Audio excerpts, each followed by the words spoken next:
Oh, no, that's not me. There you go. I'm Alexia, 17 years old. I may look like a high schooler, but unlike kids my age, I'm a bodyguard. How so? Well, I was adopted by an underground security organization after being abandoned at a young age. Thankfully, Papa, my savior, was around to teach me everything from math to martial arts. Honestly, it was the happiest time of my life, but he'd gone too soon due to cancer, and it's like I was abandoned again. Didn't leave me any time to grieve. The organization put me on training from dusk till dawn, saying I needed to make my papa proud. So I always tried my best and stayed on top at martial arts. However, due to my clumsiness, I ended up as just a bodyguard for VIPs with a codename 036. How boring. Until one day, I was summoned by the boss. 036, we have a special task for you. His name is David Smith, principal of Woodford High School. Another doll escort, again.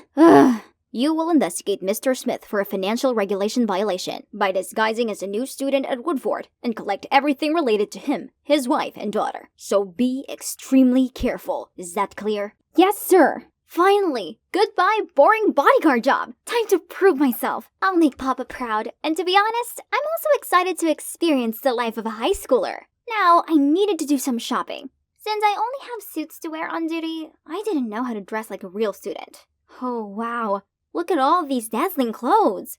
After a lot of contemplating, I decided to take this pretty dress. This thing, and also these. They're matching, right? But the saleswoman asked me if they were for my little sister. Huh? What does she mean? Then she picked out something else for me. I was about to try it on when a scream startled me. Help!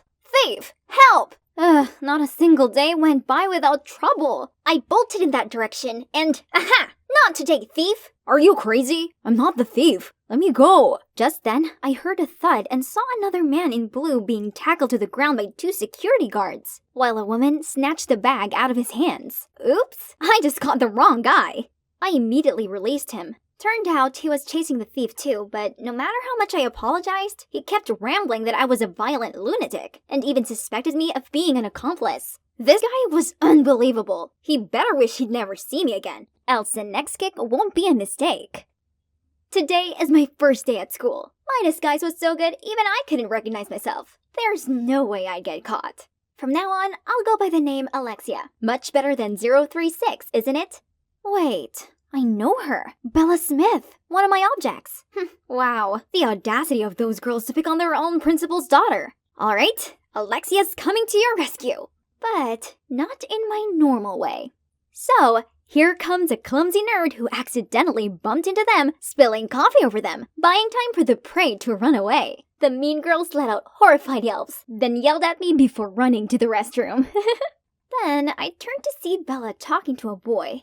Oh no, it wasn't just any boy. It was that obnoxious jerk from the mall. What are the odds? Then they headed toward me. While Bella kept thanking me, I caught a staring look from this guy. You seem familiar. Have we met before? No way. How's that possible? It's my first day here. Phew, he seemed not to recognize me. So, he's Clark, Bella's best friend. Now how am I supposed to approach her when her company was this guy? Anyways, my first class is about to start. Now excuse me, I have this perfect cover of a schoolgirl that I need to keep up. Newbie, tell me, where was the American Declaration of Independence signed? At the bottom of the paper, madam?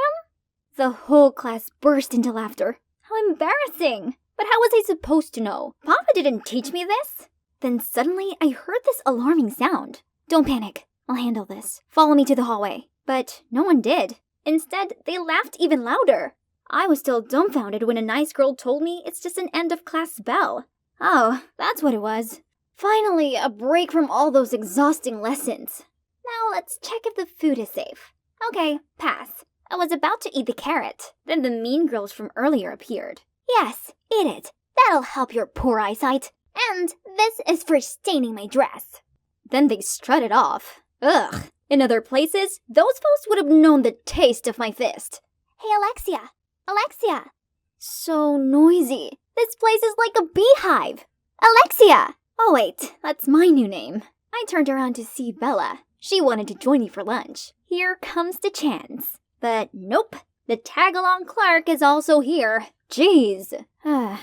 I asked Bella why those mean girls teased her, the principal's daughter, but she just shook her head unknowingly. But I think I've kind of figured out the reason after talking with her. I noticed that she was a bit slower than her peers, as when I cracked a joke, it took her a while to understand and laugh along. So, prying out information from her should be easy. If only... You've just moved here. How do you know she's the principal's daughter? I heard from others. This party pooper. Jeez. The first week didn't go too well, as I was still getting used to being called Alexia and not inspecting my own locker. Also, this load of homework? In general, I enjoy learning stuff at school, but the mission hasn't progressed one bit. I had to pick up the pace, so using the voice changer, I tricked Mr. Smith to leave his office, then sneaked in there. But suddenly, Bella came in. Panicking, I blurted out I was cleaning the desk for the principal. She seemed convinced and even joined me. Another time, I saw the principal talking to someone in the hallway, and was about to take pictures with my spy camera pen when Clark appeared and bombarded me with stupid questions. Jesus Christ, if things carried on like this, when on earth would I finish my mission? One day, I spotted Bella in trouble with the mean girls again. Ugh, do these brats ever learn? This is too much. I need to settle this once and for all. So I ran over and quickly pulled Bella away, telling her to run. Then, I threw my famous flying kicks, along with some front sweeps, and got all the meanies knocked on the ground in a blink. Justice served. I dusted my hands together in triumph, but has Clark just witnessed everything? This guy was way too suspicious. He probably would ruin my secret mission someday. I need to look into this guy. And it didn't take long for me to find out he wasn't from a wealthy family like most of the other students. He got into this prestigious school on a scholarship for being brainy. Now here I was in Clark's family's bakery. Oh, this girl has his eyes and hair color. We talked and immediately clicked. She was Enola, Clark's sister. She has Down syndrome, but she's a real talent. Look, aren't her designs stunning? I was flipping through Enola's sketchbook when Clark suddenly showed up and dragged me outside. Why did you follow me here? I know you're up to something. Who is the suspicious one here? It's you who always coincidentally appears wherever I am. I only followed you here because you've been stalking me and looking shady. That got Clark speechless. Then his sister came to us saying, Alexia, Enola really likes playing with you. Rather, let her come inside. His attitude completely changed hearing that. He gently told me that other people often tease Enola because of her condition. He also apologized for misunderstanding me and offered me a free cinnamon swirl. Wasn't this the first time I'd seen him smile? I'd never been so close to him like this. And suddenly, I felt something turning in my stomach. Perhaps I'd eaten too much. After that, our conflict was naturally settled. Me and Clark became closer, and I got to know other aspects of him. He was really gentle and helpful. The more we talked, the more flutters I felt. Oh no, what's wrong with me? Worse still, I even started to feel uncomfortable when Bella was close to Clark. He always helps her with the smallest things, like opening the door, holding an umbrella for her, and even opening water bottles. She always overacted as if she wanted Clark to protect her all the time. No, get yourself together, Alexia. No, 036, you have a mission to do. So I faked having period cramps to get out of PE and sneak into Mr. Smith's office again. I rummaged through the trash can, but there's nothing useful. Then I noticed a locked drawer. And guess what? There was a notepad and an envelope full of money. Then by shading the paper with a pencil, the letters gradually appeared. It's an address and a time. So the principal's going to make a transaction there? Got it. Then on the way out, I clumsily knocked over a pile of documents on his desk. Wait, there was a picture of a woman holding 2 babies with scribbles. I'll love you 3 forever. But Bella told me she was an only child. Then who's this? And here's that place. The middle of nowhere. Exactly where something fishy would happen. 4:29. It's almost time. Someone's coming. Wait, it's the woman in that picture. She's older, but it's definitely her. And then Principal Smith appeared. They seemed really close. They'd been talking, and he handed her an envelope. That envelope. So she was his. What now? Haven't given up on stalking others? Okay, listen carefully. I think Principal Smith is involved in a financial violation case. But not just that. I just got him 2-timing. See? No way. That's my... Okay, I will keep this secret for you on one condition. Let me join this investigation. The principal has been supportive of my scholarship. I don't think he's that type of person. What? He wanted to work with me? That sounded risky, but as long as I kept my mouth shut about the organization, I could spend some Bella-free time with him. Good, right? A few days later, Clark told me to meet him at a cafe to discuss the investigation. But it's been ages and he still hasn't shown up. Then out of nowhere, a beautiful cake was presented in front of my eyes. Oh my, it's Clark, singing happy birthday and even gave me a present. Birthday? I myself didn't know when my birthday was. Why, And the cake, did he make it himself for me? Aw, he's so sweet. I got so emotional that I almost blurted out my feelings to him. But right at that moment, Bella, out of the blue, jumped in between us. Typical Bella, never leave us alone. Turns out, she was actually the one to insist her dad let her see my student records and make my first birthday cake ever. Thank you guys. I've never had a birthday before, because I have because my parents are always away. Then we should celebrate properly, at your house. How about that? What? Why did he suggest that? But then Clark winked at me. Seems like we had a plan. Arriving at her home, we were warmly greeted by Bella's parents. It was such a delicious home-cooked meal. So this was what it was like to have a family. Bella had this all the time? But poor her, she didn't know about her father's a cheater. We were in the middle of dinner when Clark asked Mr. Smith about a science project he was doing. Then Clark winked at me again. That's my cue. So I excused myself to use the restroom, then sneaked into Mr. Smith's office. This pen was magical. Let's see what Bella's dear father was hiding. Oh, he withdrew the same amount of money each month. Yay! Today was a success! Thanks to Clark's clever plan, I'd finally got something useful. Suddenly, our eyes met and he looked at me gently while leaning closer. I was ready for a kiss when my boss called me. I did not assign this mission for you to play house with that criminal. You have 3 days, or else I'll have someone more capable taking care of this. Such a waste of your papa's expectation. Am I really that useless? Thinking I'd let Papa down, I couldn't help but burst into tears. What happened? Who's that? Tell me. I'll handle him. Clark, it may sound weird, but I'm actually a spy. What? Clark was shocked, obviously, so we sat down on a bench and I blurted out everything to him. Clark didn't say a word and just gently held me in his arms, which made me feel so relieved. You may wonder why Bella and I were in this deserted place. The thing is, a few days after that call, my boss ordered me to bring Bella here to kidnap her and use the documents I gathered to blackmail the principal into resigning. I guess that could help me get rid of the third wheel Bella and have Clark all to myself, right? Oh, isn't that our school's vice president? So he was behind everything after all. Then suddenly, freeze! Hands in the air! Oh my god, the police? Why were they here? Along with Mr. Smith and Clark? We're so doomed! Except, it was my master plan. After receiving the text from my boss, I almost followed his order. But then, I remembered Papa's words. He always told me to never lose my moral compass, and never harm others to achieve personal goals.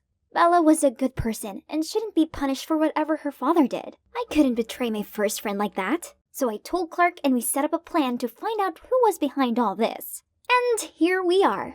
The vice principal was revealed to have hired my organization to spy on the principal to overthrow him. And when he couldn't find any dirt on Mr. Smith, he turned to use Bella as a leverage against her father. How despicable. Also, I can't believe that the new boss led our organization down an evil path like that. But it's not the only truth revealed. But Principal Smith, how do you explain your monthly money withdrawal?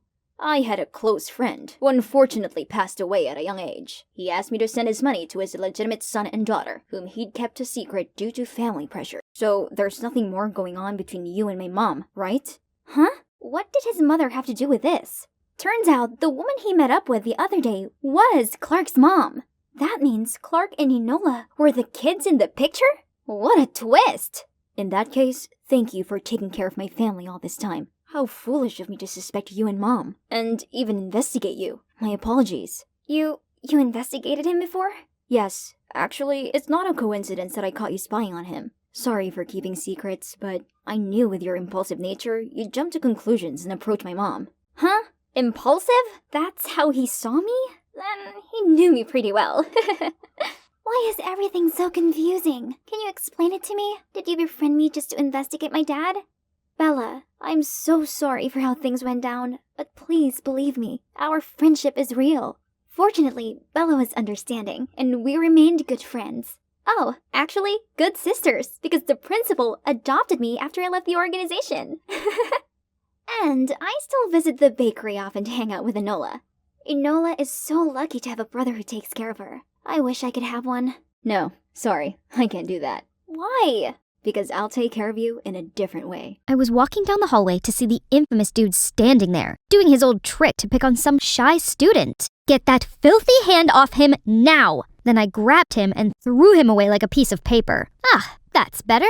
Konnichiwa, I'm Yukiko from Japan, the daughter of Fuji, a famous martial art master and the principal of a karate school. As his only child, it's up to me to evolve my warrior spirit and protect the weak from any baka. And this shy girl is Chiharu, the one I saved from a fight with the rival school gang. And ever since then, we became besties. Well, that's also how I earned the nickname Big Boss. I don't really care about it, but it does have some perks. I always had the best reserved seat next to the window, a desk drawer full of snacks, and on top of that, the kid was competing every day to do my homework. However, it also caused me some complications. I seem to have caught the eye of Jun, that rival school's gang leader. He bought me flowers and sent me these cheesy cupcakes every day, but I only gave him a no. Hey, he comes again. If I was your boyfriend, never let you go. Keep you on my arm, girl. Yukiko, never be alone. Tomato, tomato! Throwing tomatoes! Even when the guard came carrying him away, he was still shouting, Yukiko Daisukuda! Gosh, he's such a bug.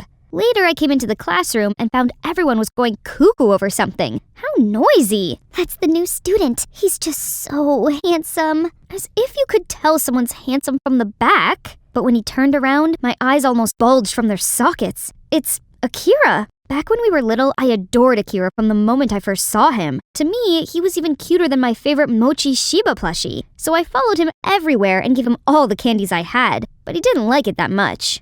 Why did you give her my candies? I like Akira. If you take him from me, I'll punch you. Hey, martial arts is not about fighting nonsense. You fierce kid. I hate you. After a while, Akira's family moved away and I'd completely lost contact with him. And now he's back. Our eyes met, but he looked so cold and turned away. He didn't recognize me? Fine. It was so embarrassing facing him again anyway, so I decided to avoid him like the plague since then. And just like that, with his excellent academic ability, Akira soon fell into place as the top student, while I'm a bit different. I may have been a black belt in the karate, but exams were definitely not my thing. Congratulations, you've excelled at coming last again. So, Yukiko, I've appointed another student to tutor you. Please don't say his name, please don't say his name, please, please, please. Akira, I nearly died on the spot. Can anybody throw me to Mars, please?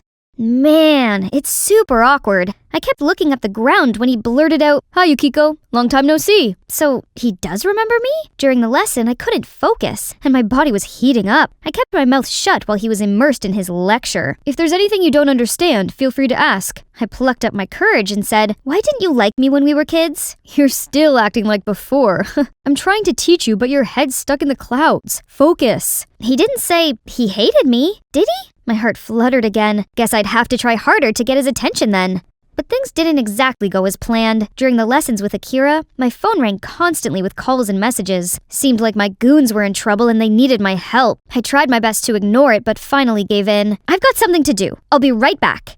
Hey, those morons. They're always messing around, then leave it to me. Problem solved. Only that, lucky for you, I got there in time. In time to cause more trouble? I'd have eaten them for breakfast without you. Back at school, I saw Akira standing at the gate with a clearly not happy face. Akira, it's not like what you think. You find it hard to study, but fighting seems to come naturally to you, huh? Who the freak are you? How dare you talk to my girl like that? Akira, I fight to help people. It's not nonsense. Help? I suppose brainless people only know how to talk with their fists. Jun immediately lunged at Akira, raising his fists at him. I had to hold him back right away and told him to go. The silence went on for some minutes, but when he was about to leave, I couldn't stand it anymore. Just because I liked you then, you think you have the right to look down on me? What? Hear this. I do like you, but it doesn't mean I will like you forever. I don't care, but I'm sorry if the truth I spoke made you feel that I looked down on you. And you know what? If you can't take my tutoring seriously, then we're done. Fine, go! See if I care. I, the big boss myself, have my own limits and cannot be chasing him all the time. but I couldn't deny that a pit was dropping to the bottom of my stomach. I just want to go home and curl up under cover. Then I arrived at my family's karate academy to see it was all sealed off, and my dad was sitting on the doorstep holding a letter. Dad, what happened? Yukiko, I'm bankrupt. I had no choice but to sell the academy to moneylenders. I've lost everything. No! This academy is our family legacy. My dad's life's work. We couldn't lose it. So I followed the address on the letter, but there I met an unexpected person. June! Turns out, his dad is my dad's creditor. All or nothing, I decided to get straight to the point to him. What do my family have to do to get our martial arts school back? June came over and whispered something in his ear. Then he pondered a while and said, My son kept goofing around. Change him and the martial arts school is back to yours. But how? I want you to get engaged to my son. Are you serious? You think I'm a joke? Then I immediately stood up and left. That was insane. Hey, why are you behaving like that? You're still asking why?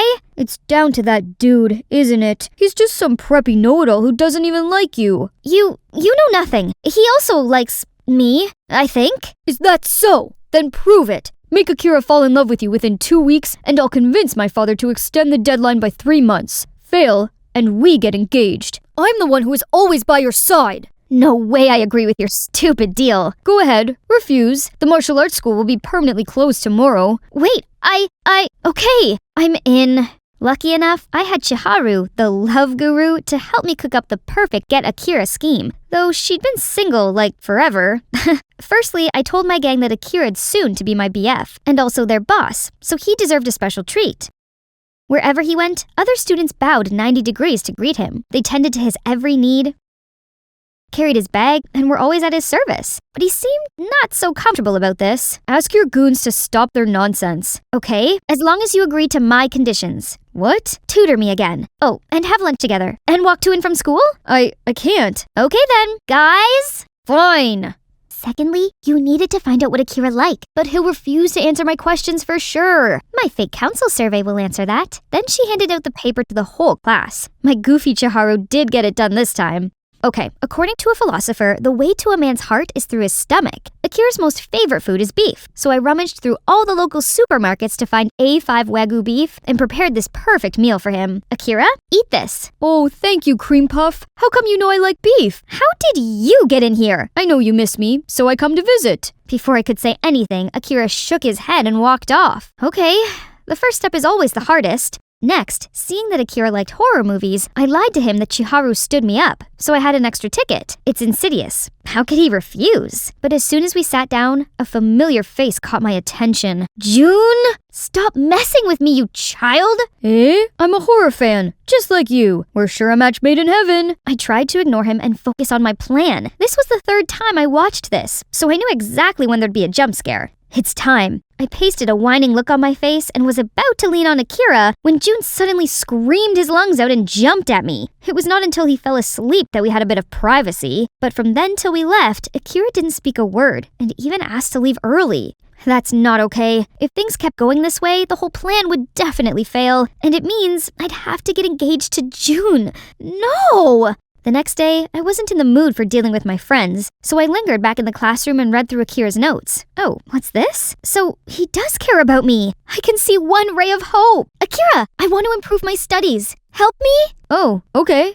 I was waiting outside for Akira to get us some bubble teas before we started when suddenly this thief darted out and snatched this old lady's bag. I dove in there to help, but he knocked me to the ground and ran away. Here you go. You're already fighting again? Don't you have anything better to do? I'm not Forget it anyway. This brave young lady helped me. What? Say no more. I'm a bad person no matter what. Then I stormed off without looking back. I was so stupid to catch feels with that insensitive one. Then my knee suddenly collapsed. Right then, a hand reached out and gently wrapped a bandage around my knee. Leave me alone. Get on my back. Shut up. Come on. I couldn't help but smile through my frown, and my heart did a cartwheel. I clambered onto his back and looped my arms around his neck. Hey, I'm sorry. I didn't know that you... It's okay. Are you dumb? An injured leg is not enough? It's nothing. And you don't have to carry me like this. Am I heavy? What? If I say yes, will you jump off? No way. After that day, Akira changed towards me. He joined me for lunch and even gave me a cute cupcake, and agreed to go to Cat Cafe with me, even though he's allergic. And the classes went so smoothly. He was sweet like a lollipop and answered to all my silly questions. One time, I even accidentally saw him putting a lot of bandages in my locker. Aww. Winning the bet didn't seem so impossible then, but suddenly a girl approached him. It was Amaya, the school's popular girl. They chewed the fat. Then she leaned closer and whispered something to him. His face suddenly turned cold. Then he walked away. I was about to go after him when my phone beeped. Can't tutor you today. I have a play audition. So, turns out Akira and Amaya were both in this play. Fine, if Akira's Romeo, then I must be Juliet. I made it to the final round with my big boss energy, which meant I got to act out a scene with Akira to see who got the female lead between me and Amaya. Oh dear, look at them, being all clingy for what? That snake was all over my poor Akira like a rash. Ugh, if Chiharu hadn't constantly held me back, I'd have jumped there and given her a piece of my mind. And now, it's time for me to shine. But why is Akira's face darkened? It's okay, maybe he's trying to be professional? My bounty is as boundless as the sea. My love as adoring as a puppy dog's nose. Yes, so I may have forgotten the words, but it wasn't that bad. He may pick me for my quick thinking, and I choose Amaya, miss. Hey, why did you pick her? You shouldn't ask me. Ask yourself instead. Then he left with Amaya without glancing at me. But today is the end of the 2-week deadline. I thought you'd have some feelings for me too. It was pouring rain. I trudged home, all collapsed, tears and rain falling down all over my face. It was all over. The bet I play, the boy I love. I should have known better. That it was me, onto a loser right from the outset. Through my teary eyes, I saw June running towards me. Yukiko, what's wrong? Tell me. I lost. What? The bet. Between us. I lost it. I was wrong. About everything. Who cares about the bet? You might get a cold, you know. Get inside. But why you're here? I don't care if you think it's too late. I'm telling you anyway. I know that I'm not perfect like him. I do say the wrong thing. I forget all the time, but I can protect and will never hurt you. So will you marry me? My head was spinning, and in a moment of weakness, I said yes. At least I can save my dad's school and be with the right person who truly cares about me, instead of chasing some jerk who thought so low of me. I confided in Chiharu and my family about this, but kept it a secret from everyone else. My father didn't approve it at first, but seeing my determination, he reluctantly agreed.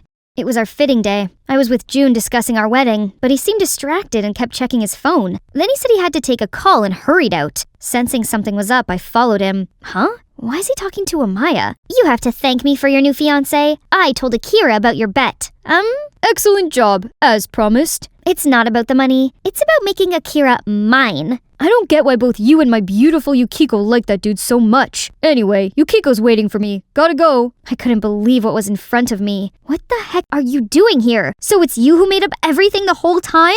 No, Yukiko, let me explain. I trusted you, June, but look what you've done. You know what? You win. Do your worst. I don't care anymore. Then I ran home as fast as I could. Why do boys all fool me around like that? Right when I felt more disheartened than ever, I met the one that I didn't want to see the most. What was Akira doing here? Yukiko, let's talk. We have nothing to talk about. Chiharu told me what you're doing. You can't marry June. You liked me, so you mustn't fall for another one that easily. What? So you're the commander of my feelings now? Aren't you with Amaya? I'm not, and I never did. Listen, I was so angry to find out I was just part of your bet with June, so I ignored you. But then Chiharu told me why you did it and made me understand. So what? Anyway, you never liked me. I'm not gentle and too fierce, as you said before. Don't try to pity me. I don't. It's that I do like you. At first, I thought you were the type of person who'd use violence to solve any problem. But the more I got to know you, the more I learned about your pure heart. I shouldn't have judged you so quickly. I'm sorry. What just happened?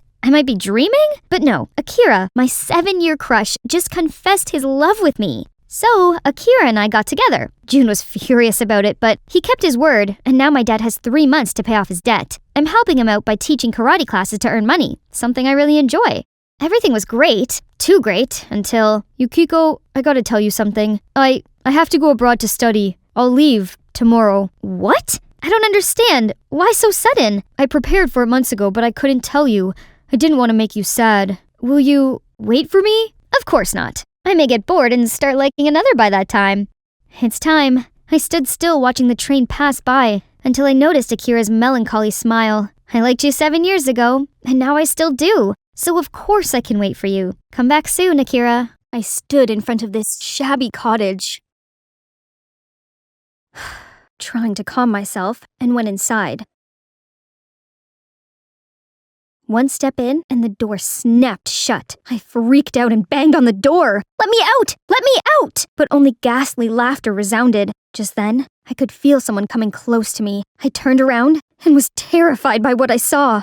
Hey, Clover here, the one that just got scared witless. I know, so embarrassing. Let me tell you how I got myself into that situation in the first place. But before I do, please like and subscribe. I used to have everything. I come from a family of esteemed cardiologists who's made numerous contributions to the medical field. And as the next generation of Howards, I took immense pride in continuing their legacy, which was getting a Harvard medical degree and becoming a doctor. That's why I always made sure my academic record was top-notch. I went to this elite private school, aced every subject, and became the class president. Finally, winter dance prepping's finished, so I could sit back and watch this magical night come to life. Suddenly, my phone got a notice. It's an article about my parents, and how they were involved in an operation that cost a patient's life. No way was this real! But when I looked up, everyone was giving me bombastic side eyes. Jeez, I should go to my parents now. I had to ask as soon as I found them. Mom? Dad? What the press is saying isn't true, right? Honey, listen. When the patient was brought in, there wasn't much we could do for her. It was too late. Turns out she's from the Albert family, a very powerful family in the country. They didn't take it too well, especially her son. He blamed my parents for his mom's passing, meaning this media crisis was his doing. My parents explained to him many times, but to no avail. Now he even took legal actions against them. They had no choice but to show up in court. The incident quickly became the talk of the town. Everyone was throwing jibes at us. Gosh, all these turmoils were driving me insane. Clover, can you solve this equation? Clover? Clover! Stop! The whole room turned silent for a second and stared at me like I was some freak. I picked up my books and stormed right out of class, but still, whispers followed me everywhere I went. There was no other place for me to be, so I just ran home and wept tears of frustration. My parents came in all worried for me. They thought maybe it's best if I stayed at my aunt's place. But Mom, Dad, I can't just leave you here. You're not leaving us. It's just that things are messy right now, and we don't want you to be affected. Besides, it's just temporary. Once the lawsuit's over, we'll reunite. Promise? Promise. When I arrived at my aunt's house, she seemed annoyed. Your room's in the attic. You're just here temporarily, so do not make any fuss. It's bad enough your parents got slapped with a lawsuit. Just then, I got a text. Mom's checking in on me. I shouldn't worry her, right? But honestly, I'm not sure how I'd survive this place. First day of school, I had to ride this pile of junk here. Cycling alone made me sweat like a dog. Just then, a boy passed by and yelled at me. Hey, you got a fat side! Excuse me? I said you got a flat tire. Oh, that explains a lot. He helped me fix it. A few minutes later, the bike was good to go. The guy's Percy. He went to the same school as me, and today was also his first day. So, we arrived at school together. As soon as we entered the hallway, everyone stared at us. Suddenly, two girls came dragging me aside. Who are you? Why are you with Percy?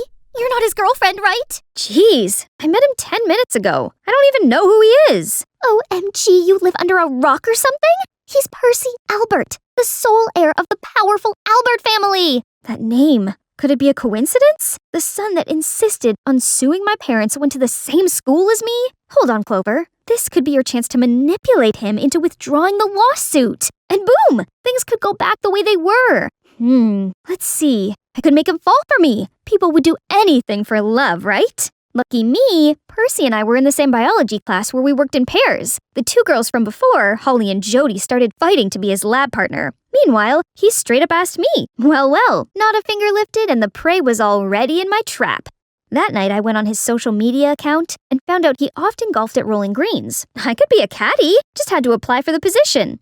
I got accepted in no time and quickly got used to the job. Oh, and I just happened to go through Percy's golfing schedule and totally did not plan this chance encounter. I parked the golf cart ready to seduce my Ken doll, but somehow standing in front of me was Holly and Jody. What took you so long? Do you know how hot it gets? At least I still got a chance with him on the field. But as soon as these blondies caught sight of Percy, they flew towards him like moths to a flame. So I was left to carry these human-sized bags. Ew, she's stinking with sweat. Social distance, please. Stop, you're being mean. Clover, let me help you with that. Thanks. You came to my rescue again. No worries. Say, I didn't know you worked here. Yeah, I'm pretty good at golf. By the way, for your 50-yard shot, you might want to use this club. Center yourself and give it a good backswing. Percy took my advice and caught a strike. Already? Hey, how would you like to be my personal caddy? I don't know. Come on, help a guy out. Okay, on one condition. When the time's right, I'll use this card. When exactly? I'm so intrigued right now.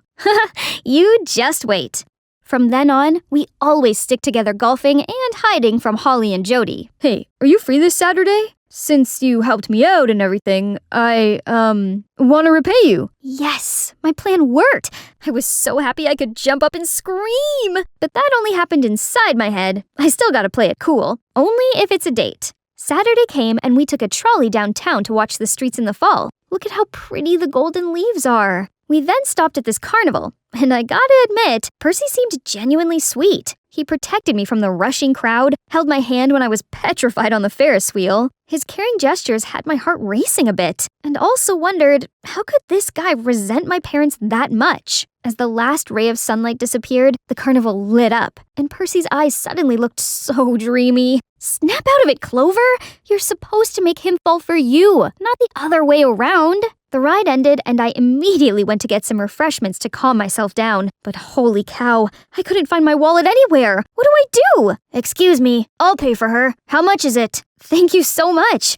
I owe you big time. No worries. Please, at least give me your contact. I'll pay you back. Is that your way of asking me out? No, well, if your boyfriend doesn't mind, give me your hand. Meet me at Caribou's coffee shop, 8 a.m. Sunday. Your treat. After the date, I was sure Percy had feelings for me. I just needed to make him say it. Then I spotted Dumb and Dumber sneaking around my locker. They're trying to fake a note from Percy to me. Tell her to meet Percy at the haunted house in the woods. Then we'll trap her inside. Lame pranks. But I suppose I can go along with them and get Percy all worked up. Nice! And of course, gotta let Percy know where I was heading. I know this was a stupid prank, but the eerie vibe still gave me the creep. I stood in front of this shabby cottage, trying to calm myself, and went inside. One step in, and the door snapped shut. I freaked out, banged on the door. Let me out! Let me out! But no use. Only the sound of ghastly laughter resounded. Just then, I could sense someone coming closer to me. I turned around, so terrified. Blood drained from my face. Oh my ghost! Stop shrieking, stupid child. I'm not a ghost yet. He's a real person? Clover, don't worry. It's just my grandpa. Grandpa? What's your grandpa doing here? This is my house. So, this used to be his granddad's house when he was young. Since Percy's mom passed away, Grandpa's health deteriorated. No one in the family cared about him except Percy, as they were all deep in sorrow and hatred. Percy mourned for his mom too, but had to stay strong for his grandpa. So, he brought him back to this peaceful house, hoping Grandpa would feel better. At that moment, I felt bad for what happened to Percy and his family. Losing their loved one must have been so painful. I suddenly understood his motive now, and he badly needed this hug. Clover, I think I'm in love with you. I gushed over his words. Looking in his eyes, I knew it was real, and what I felt for him was also genuine. We could work this out, right? I'd tell him the truth and my side of the story. He'd understand. Percy, But one phone call from Mom changed everything. Honey, we lost the case. Their son has taken everything away from us. Our property, our legacy. Your dad was so distressed, he almost had a heart attack.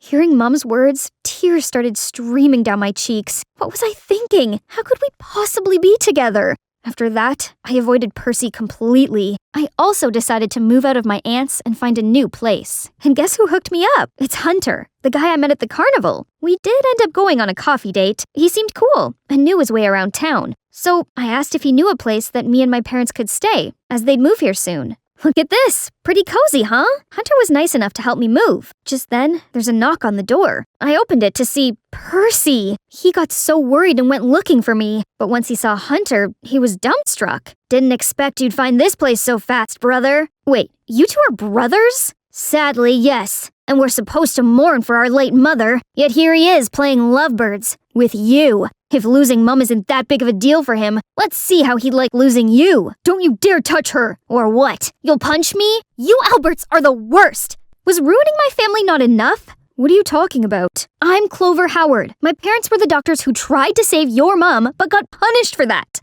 I was so stupid to think I could convince you to drop the lawsuit. My family's in shambles now. Happy? I didn't know. Get out. Never come near me again. Percy had to haul off with a regretful look. A few days later, my parents arrived. I told them everything that had happened, but they said the son who pressed charges was actually Hunter, not Percy. Turns out, their family situation was complicated. Hunter went missing when he was 7, and not until recently did he return. But then his mom unexpectedly passed away. He must have been so miserable that he had to take it out on us. Percy, on the other hand, was really thoughtful and understanding. He did all he could to stop his brother, and I just put it all on him. I had to go fix this. When I got to the cottage, Percy was trying to stop Hunter from messing with my family again. You don't get a say in this. You grew up with Mum's love while I got nothing, and you couldn't even pay her proper respect. We can mourn her in different ways. Mum wouldn't want us to dive deep in hatred. Mum wouldn't want us to befriend people who couldn't save her, and you fell in love with their daughter? Traitor! Hunter was about to punch Percy. I had to stop him, quick. Clover? You should leave now. No, I came here to apologize to you. We gotta work things out. Then let's have a little chit-chat, shall we? I was so close to having a taste of Hunter's fist when Percy came between us and took the full blow. We both ended up on the floor, and when we looked up, their grandpa was already there and witnessed everything. Percy, Hunter, stop fighting! His breath suddenly fell short. His knees were trembling. I immediately called my parents for help, but Hunter snatched my wrist. What are you doing? Call your parents here to mock us? No, I'm just trying to help. He then was on the phone with their family doctor, but she couldn't come because there was a storm blocking all roads. Please, can't you see Grandpa's in pain? You shut it. I'd never get help from those lousy doctors again. Hunter, I'm sorry for what happened. I really am. But don't let your hatred endanger your granddad. I could see Hunter's conflict, but with every second passed, their grandpa became pale. His breath got weaker. He needed to decide now.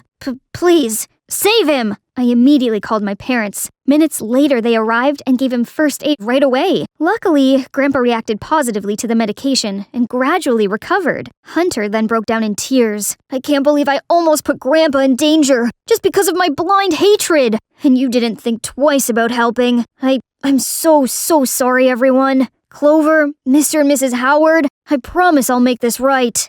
The following day, Hunter arranged a press conference admitting he was wrong to bring my parents to court. Thus, he'd take full responsibility in fixing his mistakes, including clearing our reputation and compensating us financially. When it's settled, we started a new life here. My parents bought a house, founded this hospital to help people, while I got to continue my dream of becoming a doctor. Harvard meds, here I come! Oops, almost forgot. Of course, Percy and I got together.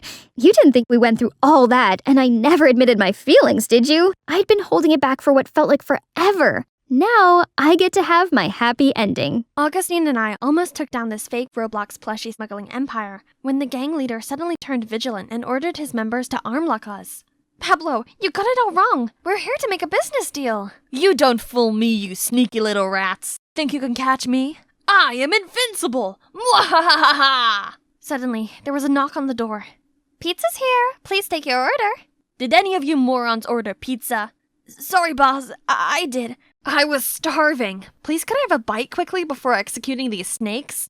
Go get the door, you dumbo. You, hands over your head. Pablo then came, hide behind the door, as it opened, and standing there was Jane. Hi, lunchtime. Jane then pulled up her skirt slowly, revealing her stocking. While the gang were dumbfounded, Augustine quickly restrained the gang member, while Jane slammed the door onto Pablo. And me? I stomped onto the guy's foot, elbowed him in the face, and pinned him on the ground. Phew, all hail Queen Jane. Hi, my name is Naomi, a special agent, and these are my partners, Augustine and Jane. With Augustine as leader, we three have successfully cracked the hardest cases, including this one. Augustine is such a respectable senior agent to me, while Jane is actually my annoying stepsister/partner. It's your turn to write Pablo's case report. Don't push it onto me. Why do you always try to get away with tasks? Just like how you made me do all the dishes at home all the time, too.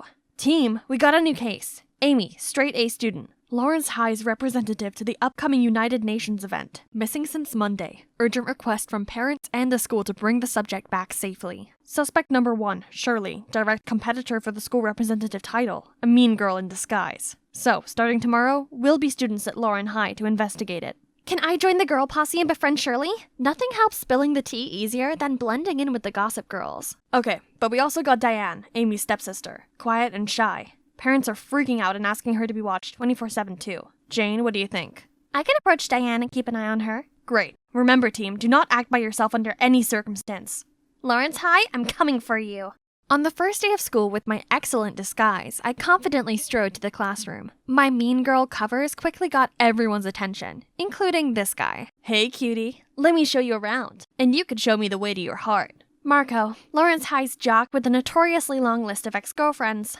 Meanwhile, Augustine's also taking a good chunk of the ladies' hearts, including Shirley's, my target. So, I purposely walked past her, showcasing my $200,000 Hermes bag, and... Hey, you. Yes, take the bait, fishies. You seem to have a sensible fashion style. Want to join our group? Sure, I'm Naomi. Right then, Jane passed by. In the shy, nerdy girl covers, of course. Hold on for a second, rookie. Did you borrow your granny's dress for school? Right, Naomi? I think... Oh, this hurts my eyes too. Who, in God's name, wears pastel pink in 2023? Shirley and her entourage were cackling, while Jane gave me a hostile look and stormed off. Oh, please. She didn't have to take it so personally. She should thank me for that instead, as now she can naturally be friends with Diane too. Since then, I started hanging around with Shirley and the girls. They love gossiping, which is indeed pointless. Until the topic of Amy came up. Have guys seen Amy around at all recently? Amy? Who on earth? Amy Hayward, the one competing against you for the school's representative. Oh, that stupid contest. I couldn't care less about it, actually. Thank God it's over. I only joined it because my dad kept insisting. Shirley didn't even remember Amy, nor did she want to compete with her. And now that I've noticed, she's boisterous at times, but actually quite straightforward. My guts are telling me it's not her. So I brought up my concerns about the case at our next meeting. I'm pretty sure Shirley is clear. What? Do you even think before saying? She's her #1 suspect. Plus, from what Diane told me, she's always picking on other students. Yeah, but that doesn't mean she has ill intentions towards Amy. You need to stop judging people too quickly. Excuse me? How about you stop siding with the devils? Or you find it hard because you're one too? Enough. Let's just keep your assumptions on hold for now. We need more clues before acting on anything. Dang it. If only I got some solid evidence. Jane just always slowed down the investigation, so the next day I went to find Diane myself to ask some more questions about Amy, but Marco stopped me with, a bunch of roses? Roses are red, violets are blue, sugar is sweet, and so are you. Be my girl, will you? I was still processing this when Augustine came from afar and went straight into the roses. Oops, sorry, I had my sunglasses on. Marco looked like an erupting volcano while Shirley gave an earth-shaking squeal. Eee! Oh, that body and that grace. Oh, great Lord, please spare me. During independent reading, Marco and his army came marching toward Augustine to pick a fight. But Augustine completely ignored Marco, which infuriated him even more. Hey, you! Turn your coconut head around and have some courage to face me. Augustine calmly stood up, returned his book as if Marco was invisible, and came to ask me to have lunch with him? He pulled me out of there, leaving Marco behind, grunting like a mad pig. It feels good living student life and having the boys chasing after you. Stay away from those teenage boys from me, will you? I don't see why. Don't get your identity revealed. Don't worry, and Marco's such a kid, not my type. By the way, you want to experience a heartfelt infatuation too? Think Shirley is laying an eye on you. The look on his face is priceless. Who would have thought this charismatic agent is actually allergic to girls? During PE, I saw Shirley purposefully tripped and fell in the direction of Augustine, but ended up on the floor instead. Augustine then dashed over to me for help when Marco stopped him midway. Still holding grudges with Augustine, Marco announced a dodgeball war. Oh boy, didn't know what he got himself into. Augustine is our top agent. He dodged every single bullet aimed at him, let alone these plain red balls. In return, Augustine gave Marco one hit of a lifetime that knocked him down on the ground. Lucky for him, Diane was nearby and kind enough to give him a hand. Still, Marco gave the biggest grin when he spotted me and headed over to hand me a piece of paper. Will you go out with me? What a loser. He must have taken a new interest in you, Naomi. Rumor had it he asked Amy out, but then she went missing. Probably that poor girl couldn't handle him. Marco met up with Amy before she went missing? Uh-oh, he's our #1 suspect now, not Shirley. I eagerly updated Augustine on Marco. I have a feeling Marco knows something about the case that might lead us to Amy. I was thinking I could pretend to go on a date with him. That's too dangerous. What if he's behind it all? You might get into trouble, Naomi. No worries, he seems really into me. He asked Amy out and she went missing right after. Who knows what could happen to you? But he's the only lead we have now. Shirley is already out of the picture, and I know how to protect myself if anything happens. Please? And yes! The time has come for me to end this case. During the date, Marco was so caring, but I was dying to know what happened to Amy that day. So, I heard you and Amy were a thing before? Nah, we never got together. How can you be so perfect? Are you an angel? I heard otherwise. Rumors had it you even went out with her. Let's just focus on us, why don't you? But I want to know more about you too. Fine. If you want to know it that bad, I did ask her out, but I never saw her that day. Her sister showed up instead. Sat there at a reserved table and said something about Amy wouldn't be around for a while. I thought they wanted to mess with me, so I just left. Diane knew Amy would disappear even before she went missing? Did Diane have anything to do with this? She might have been the very piece we'd overlooked from the beginning. I got to the office and saw Augustine fidgeting around. Are you okay? Did Marco do anything to you? I'm fine, and I got the biggest news. I then told Augustine and Jane everything and posed my doubts for Diane. Why Diane? She's just a vulnerable victim who gets picked on all the time. And you know by who? Shirley! She might appear vulnerable, but who knows what she's got inside. And you remember how she came to help Marco up that time? Now that I think about it, she was so worried for him. She obviously likes Marco. It's possible she might get jealous of her sister. Oh, stop! Not everyone is a jello like you. What? Team, this is getting nowhere. For now, let's just agree on keeping Diane close. Again, no one is to act by themselves. A jello? Just watch me nail this case before you do, Jane. The next morning, I saw Diane secretly watching Marco play basketball. I swear to God, Diane is definitely into him and involved in her sister's missing. But Augustine wouldn't let me do anything. That'd leave me with the only option, which is to keep Diane's activities on watch. Indeed, she's been acting very strange lately. She received regular phone calls and would get out of class, just to return with a troubled face. I decided to tail her that afternoon. She looked very suspicious and kept turning around to check if anyone was following her. She's definitely hiding something. We were walking for quite some time, passing a vast area of abandoned field crops, until she stopped in front of a shabby house. This is clearly not a building for residency. The whole place looked so torn apart, and even had traps everywhere. Thank God I had all that training back in the academy to spot these deadly traps.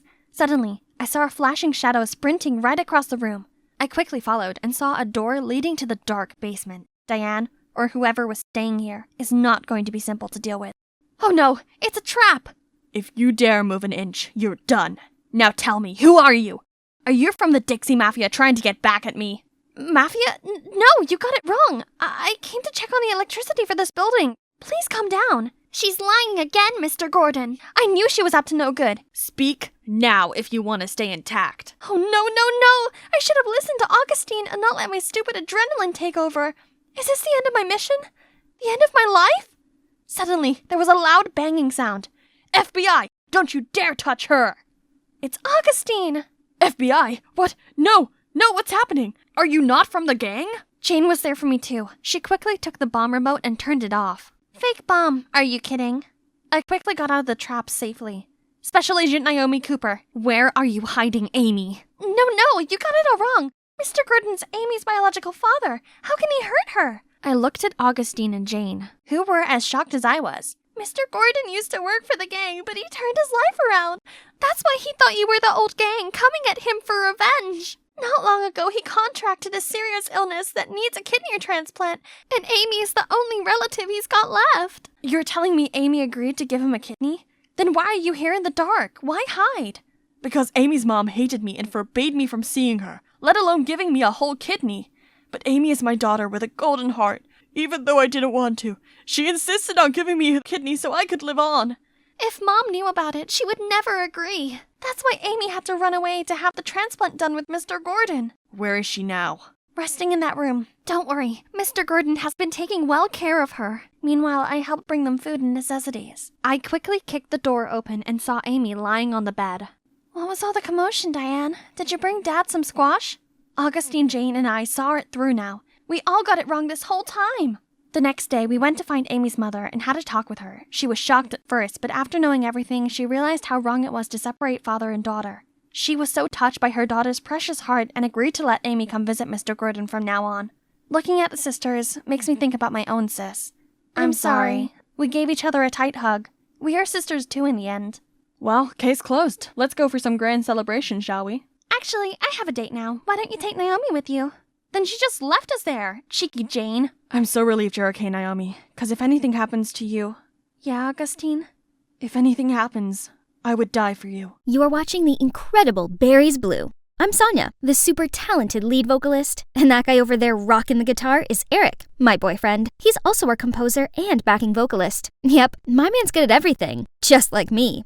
Actually, he's the one who discovered my vocal talent and helped me on my road to fame. Our debut album exploded onto the charts. And the rest is history. Eric asked me to be his girlfriend right on stage after our set. I don't know who was more excited, me or my adoring fans. Everything was perfect. And then our next album flopped. I guess all that pressure had interrupted Eric's writing process. I tried to send him positive energy. We had a big show coming up to debut our new single and start our comeback. Who knows when the sun will rise again, right? But during our performance, as Eric stepped back to give me the spotlight, I stepped forward and suddenly slipped and fell. Sonia, your nose!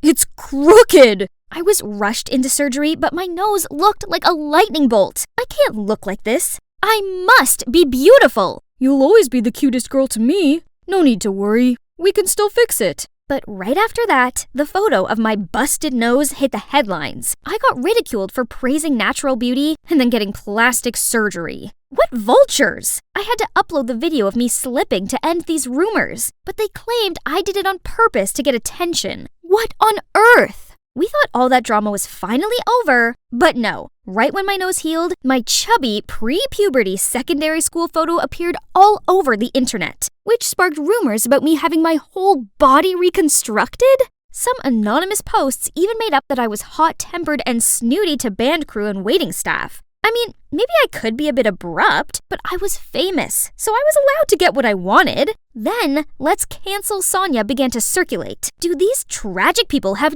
nothing better to do than gossip about me? But my fans took notice, and a load of our tour tickets got canceled. My manager freaked out and made me go on leave until the rumors died down. How ridiculous! Worse still, they were actually going to try to replace me? The beautiful, one-of-a-kind lead vocalist? How dare they do this to me? I am the band! Hang in there, babe. I promise I'll find a way to get you back. Obviously, my photos didn't leak themselves. Some jerk did this, and it's now my life mission to track them down and make them pay. Okay, so from my internet searching, I traced the original rumor to this group of my anti-fans. Can you believe they actually met up at this cafe once a month just to badmouth me? They even had a schedule. How ridiculous! What had I ever done to them? Disguising myself, I showed up to find out more clues. Inside were those terrible leaked pictures of me. Jeez, these people clearly had way too much time on their hands. Wait, this guy looks familiar. Is he Owen, my high school crush? He was my senior in the music club and a super talented singer, guitarist, and composer. But how come he's my anti-fan? I never even spoke to him. The group buzzed about how pretentious I am. They even said Eric and I were fake dating just to cover up the news about our latest album flop. Ahem. Obviously, our love is real. I never tire of hearing trash talking about that Eric guy's songs. But it's closing time. If you posted about Berries Blue, please claim your money from the counter before leaving. What? Owen actually paid them to slander my band?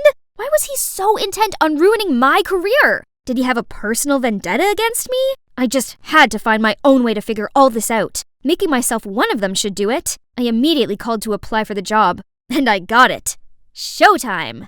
It's important to look the part, so I dressed up as this innocent-looking girl for my first shift. Thanks to the magic of makeup, even I could hardly recognize myself. Call me Summer from now on.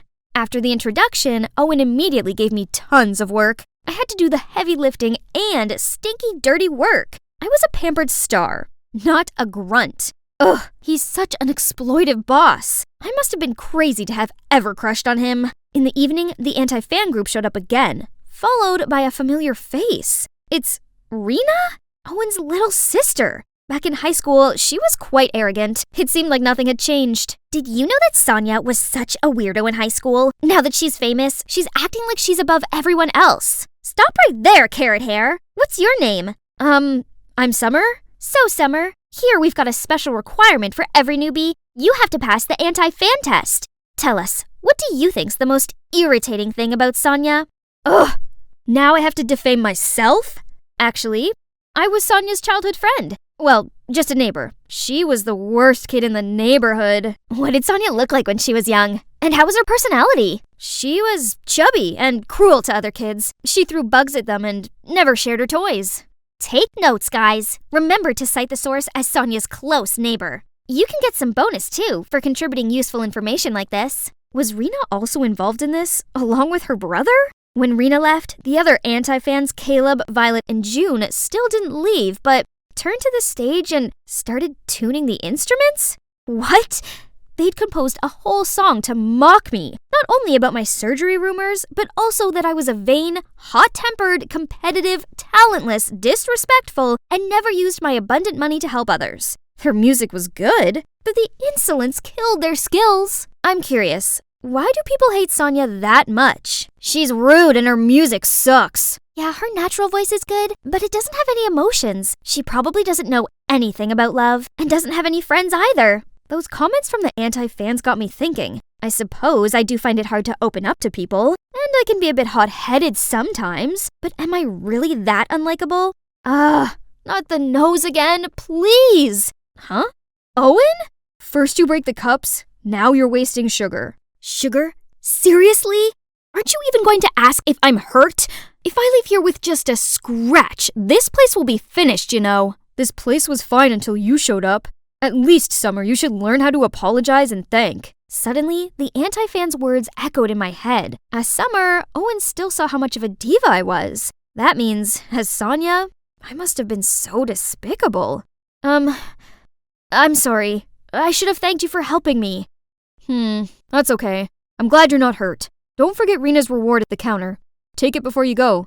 Why do you have to pay others to badmouth Sonia? I'm only going along with all this for my sister, but it brings more customers in, so whatever. So the person behind this is Rena? I don't think so. Someone must be pulling her strings. But who? I don't know. Why are you so concerned, Summer? I was just curious. I used to think badly about Owen, but beneath his cold front, he's kind of sweet and caring. Just like years ago. I was trying to escape the rain and bumped into him. He saved me from falling. Didn't care how sweaty I was, and even gave me his umbrella. But in front of my crush, I was too shy and embarrassed to say anything and hurried off. Since then, I didn't feel so uncomfortable hearing the anti-fans slate me and our band's decline. It was almost all true anyway. At least this way, I could learn from my past mistakes and become a way better person. Flowers grow in the strangest of places, right? Yeah. These anti-fans actually became my friends. Playing with them was way more fun than with the berries somehow. Okay guys, you need to share your music with the world. So, I signed up our budding band for a local music competition. Well, what? But we're not professionals. Do you really think we can win? Who cares? I always wanted to perform on a big stage. But what are we gonna play? Use one of my songs if you want. I hear the payout is pretty good. Ooh, I love your songs! We practiced together every night, and everyone was so focused on this, they didn't post bad rumors about me anymore. Owen is truly a genius. Listening to him playing his intros always gave me goosebumps. And so, the image of a cute, talented Owen reappeared in my mind. Oh no, wake up, Sonia, you already have a boyfriend! Eric? Speaking of Eric, he's been ignoring all of my calls. I get it, he's busy rehearsing for the show, but didn't he promise to find a way to bring me back? Oh, I see. You're too busy playing bands to post anything. We have a show this weekend. You started this, didn't you, Summer? I knew you were trouble from the beginning. Get out of here! I'm on her side. Are you gonna kick me out too? Don't you see I'm doing this for you? Did you forget that Eric stole your songs and used them for his debut album? Rena, don't you think I already know what you're up to? You and that Eric guy are seeing each other, right? Doesn't he want you to spread rumors so he can replace Sonia, his current girlfriend? He says if I succeed, her place in the band will be mine. An affair is one thing, but he can't help you shine with that tuneless music. That's why I need your songs! Owen, just give me a few and everything will go smoothly. At that moment, it all became clear. The only album that made a name for the Berries was actually stolen. And worse still, the person behind my plummeting career was my own boyfriend. That jerk Eric craves fame and would never let himself get caught up in a love triangle scandal. You know how important public opinion is to him. He's using you, and as soon as you give him what he wants, he'll drop you without a thought. I'm not that easily replaceable. What do you mean, Summer?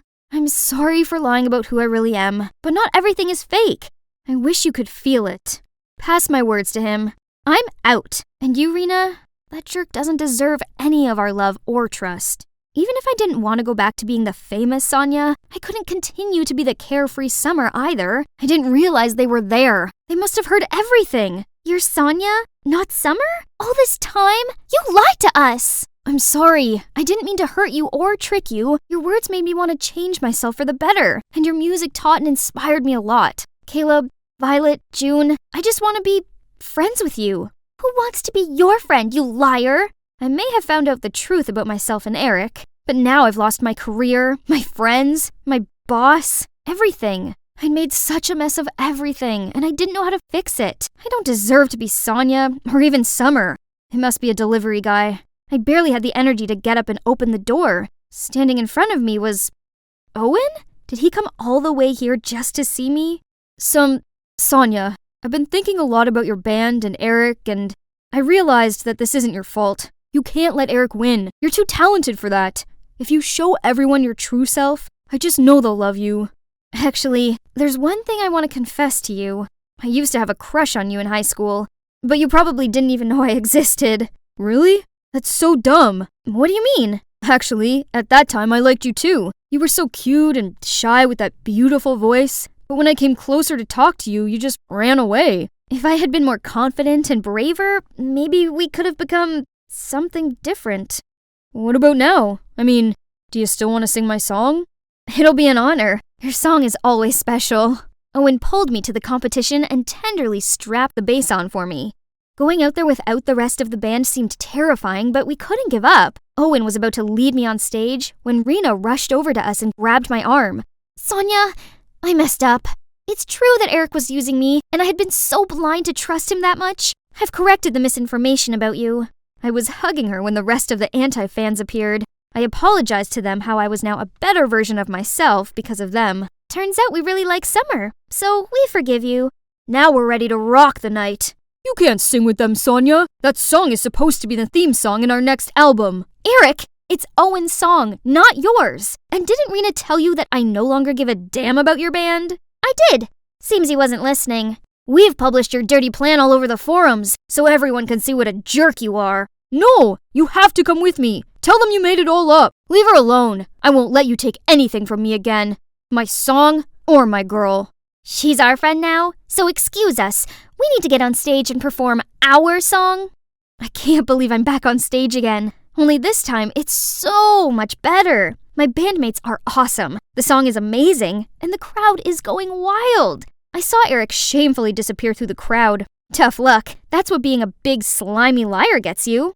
Toward the end of the song, Owen pulled me close to him and the crowd went silent. All I could hear was the beating of my heart when he gave me the best kiss ever. It's the country's fair day today, or as I like to call it, my winning day.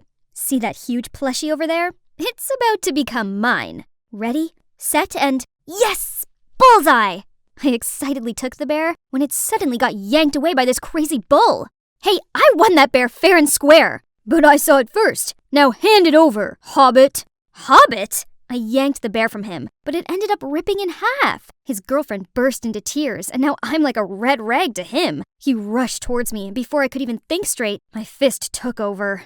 How many times have I told you, Angie? A girl doesn't just raise her fist and cause trouble like that. It was self-defense. He was gonna hit me, Mom. I'm done with this. Like father, like daughter. Why are you even bringing him up? He left us years ago, so let him stay out of our lives. Even thinking about him made my blood boil. I turned to the window, avoiding the look I knew my mom was giving me. When we got home, we found the door open. Something wasn't right. I quickly ran into the house and saw black shadows standing in our living room. Who are you people? What are you doing in my house? All hail our new leader! The lights suddenly came back on, and I saw them all bow to... me? Angelina, I've been looking forward to meeting you. I'm Nick Mason, Mr. Bruno's right-hand man. My dad sent you here? From this day on, you will become our new leader of the X organization, on his behalf. You gotta be kidding me! For so many years, he hasn't cared about whether we live or die, and now he suddenly wants me to take over? And look at you all. This organization seems no good. Please don't misunderstand us. X organization was founded by your father to help the local people and fight for justice. But things took a horrible turn, so I'm afraid he's gone to jail for a little while. He's in jail? Oh, my head! Fighting for justice? That's why he's in jail now? Your father put the safety of the seaport local first. In doing so, he fell into the enemy's trap. You will understand him better if you accept his wish and become our leader. As much as I hate to admit it, I missed my dad. He once promised that he would skip his work and hang out with me on my birthday. But then he just disappeared without a word and has been quiet for the past 6 years. Until now. Darling, I have something for you. She gave me some old letters and a plushie bear, which I'd begged my dad to buy for me. She'd hid it from me the whole time, as she was mad at my dad for always risking his life for things that weren't any of his business. It turned out that my dad had still cared about me, even without me knowing. Mom, I've made up my mind. I hope you'll support me. So, my mom and I had a long journey to the seaport of the city where my dad's X organization was secretly operating. We walked into the market, then stopped at a large fish shop. How on earth does an organization have their secret base in such a crowded place? The most dangerous place is the safest one. Remember that. I remembered my dad used to say this to me when I was a kid too. This must be his crazy idea. Nick led me into a room at the back of the store and introduced this as the organization's base. So, this is where my dad used to work. And he'd still kept the same old hat all these years? Let's get to work. There's been a lot of theft going on in town lately. Every night, the thieves break into stores and steal everything they can. People are panicking right now, so we need to solve this as soon as possible. Isn't this the police's responsibility? If they were capable, we wouldn't have to get involved. That's why your father maintains this organization. Now you need to settle in a bit. I've arranged your accommodation and enrolled you in a local school. Remember, your identity is top secret. For the next few days, at 5 a.m. every morning, Uncle Nick got me up and took me to the port to tell me more about the thieves. However, he just joined the fish auction the whole morning instead of actually doing anything serious. So, I went somewhere else and pretended to talk to the fishmongers about the burglaries in town. At that moment, a guy in a cap that covered his face bumped into me. Hey dude, nice bracelet, but ever taught to apologize? Hey, take it easy. You're making a scene. Okay? Maybe I should just behave like a normal schoolgirl here. Having to get up so early in the morning to go to the port also made me too exhausted to study anything. One morning I was falling asleep at my usual place when some noise woke me up. A group of gangsters was teasing a boy? Dude, I'm trying to catch some shut-eye over here. Shut up, loser. Uh-oh, they were messing with the wrong person. I grabbed a nearby mop and made some fancy moves that took them all down, then dragged the flabbergasted nerd out of there. He wasn't calm enough to run for his life. This little guy is Killian. Ever since that day, he kept following me and wouldn't shut up about how strong I was, saying things like, I could never imagine a small person like you having such crazy strength. Or, they all pick on me, but you, Angel, don't. Then, let's be friends. I have no peace when he's around. While I was trying to make some space for myself, a call suddenly came from Uncle Nick. One of the jewelry shops in the city just got burglarized. Can you help? What? Yeah, I'll head back to headquarters and set up a plan. You can count on me.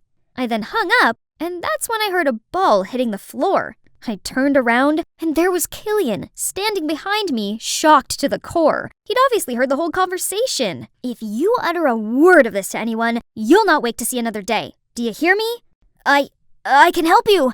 I know this town like the back of my hand. Okay, we can be friends, or associates, as long as you keep quiet. After school, Killian and I rushed to the crime scene. While wandering around, I spotted a shiny thing among the broken glass. It must have been from those thieves. But wait, I've seen this D symbol somewhere. I was about to pick it up when Killian grabbed my hand, shivering. Bro, it's her who attacked us back then. That gangster suddenly came at me. I tried to dodge him, but ended up toppling over backwards. Suddenly a strong arm held me back and shielded me from the punch. Mamma mia! Who's this handsome hunk? I wrapped my arms around him and pulled out my inner damsel in distress. Oh, my hero! These jerks won't leave me alone! Please save me! I'm scared! Mess with my friend one more time and you're dead meat. Get lost!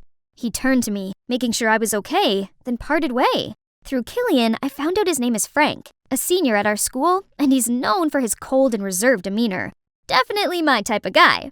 But wait, what about the bracelet? I returned to the broken glass window. The bracelet was nowhere to be found.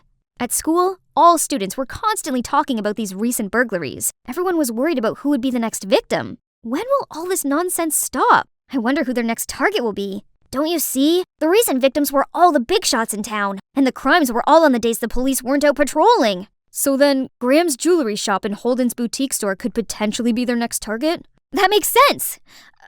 Wait, Frank? Now that you're here, I feel so much safer. It'll probably be Holden's because Graham already added a new security system to his shop. Please stop fiddling with your hair like that. Good observation. The police don't patrol the port tonight, so they might make a move. So stay still inside, will you, sweetie? Aww, but his sweetie's still gotta watch Holden's shop and catch the thieves red-handed tonight. An hour had already passed, but nothing had happened. Right at that moment, Nick received a phone call that Graham's shop had just been robbed. The thieves broke the security system and everything had been taken. Nick snapped at me for acting impulsively without having any clear evidence. But this felt so sketchy, though. Holden's store was way more vulnerable. It's like they knew we were waiting to ambush them here. A few days later, while I was patrolling around the shopping street, Killian informed me that there was a suspicious masked man sneaking around the pearl shop. I immediately dashed there, right at the moment he was breaking the lock. In the blink of an eye, I kicked him, knocking him to the ground. Angelina! Holy crickets, are you okay? I looked up to see Frank running towards me. The thief immediately rose up, causing me to fall back, then fled the scene right away. Catch the thief, quick! Frank and Killian darted past me and followed the guy. I waited for them at the harbor, but only Killian came back. Sorry, Angelina, but I have to say this.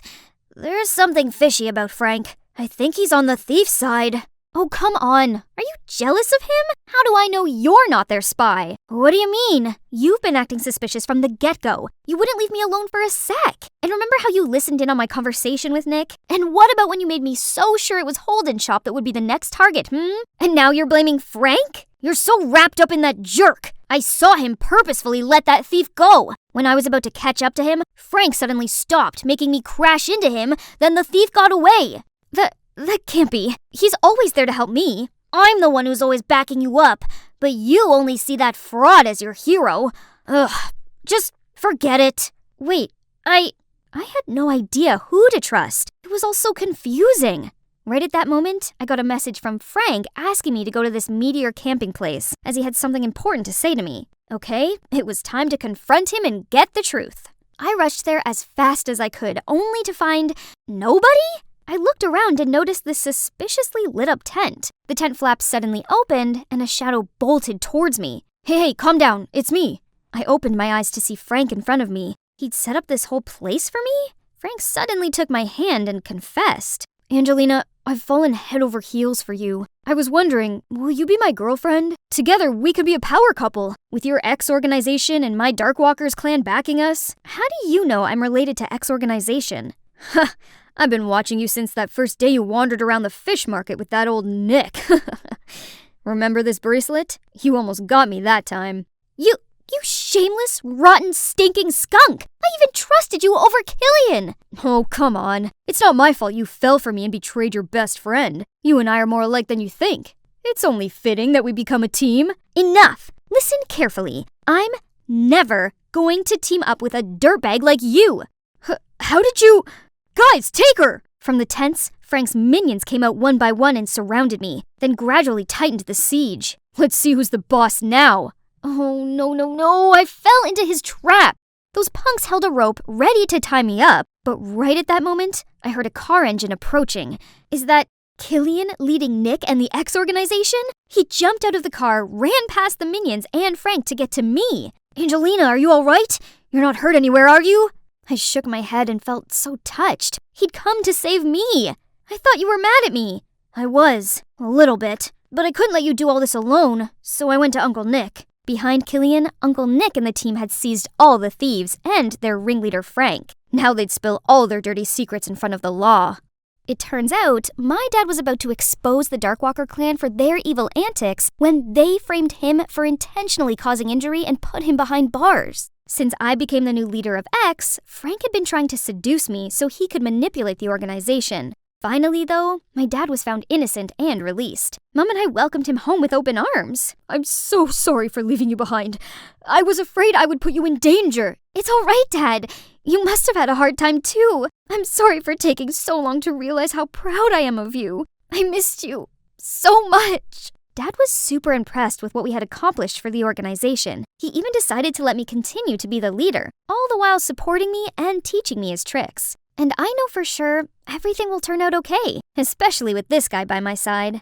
So, did I do a good job proving myself, lady boss? The vice leader position seems to suit me well, don't you think?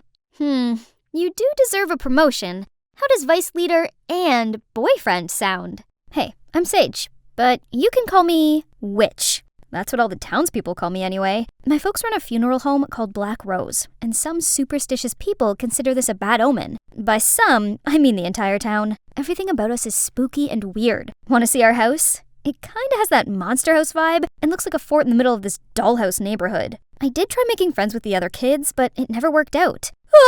Don't eat the cookies. They're poisoned. Despite all that, Mom and Dad found their work meaningful and put a lot of effort into it.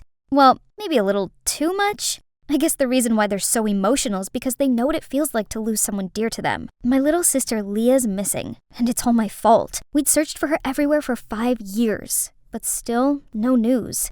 It was a terrible time for my family, but instead of showing us support, the neighbors spread absurd rumors about Leah's disappearance. Some said the devil took her, while others said we sacrificed her during a satanic ritual. These heartless people were never going to change their minds about us, so I decided to just go along with it. This is why no one dares to bother me, as they don't want to be cursed. Ouch! Sorry, miss. We're just trying to catch that bird. Please don't curse us. Jesus, that poor little thing. If you hurt an innocent creature again, I'll turn you into one and see how you like having stones shot at you. Blood drained immediately from their faces as they screamed and bolted. I carefully took the bird out of the bush, then brought it to my forest house. This is my secret hideout deep in the forest. I have my own garden where I plant herbs to heal injured animals. This isn't a wild bird. It even has a name. Must be someone's pet. Okay, Sky, so you like to sneak out, huh? The world out there is dangerous. I should bring you home. I followed the address on Sky's tag and took her there. Guess her owner wouldn't be happy if they thought a witch had cursed her, so it's better not to show myself. No one wants anything to do with a witch. But no matter how annoyed or scared they acted, I just don't care. Having the place to myself has its perks. But then out of the blue, a guy slumped on the chair opposite me. How dare he? I could feel his eyes peeking at me. Another idiot wanting to test his courage. Hey, Sage, right? We're in the same English literature class. But in case you didn't know, I'm Mark. Why should I know your name? Oh, I just wanted to... If you don't want to get diarrhea, sleep paralysis, or skin rashes, don't ever talk to me. Then I turned around to leave, but tripped over something and fell forward. You alright? This is crazy. Who asked him to do that? Then I came home to find an angry crowd in front of my house. Those eerie sounds are keeping us awake at night. What kind of dark magic are you practicing?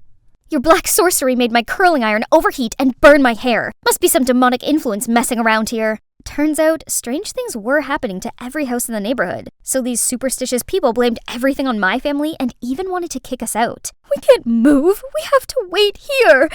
For Leah. She's with the devil now. She's obviously not coming back, so go away. Never talk about my sister like that again. Get out of here. Coincidentally, there was a loud rumble of thunder right at that moment. Horrified, they started pointing and calling me a witch. Go home, everyone.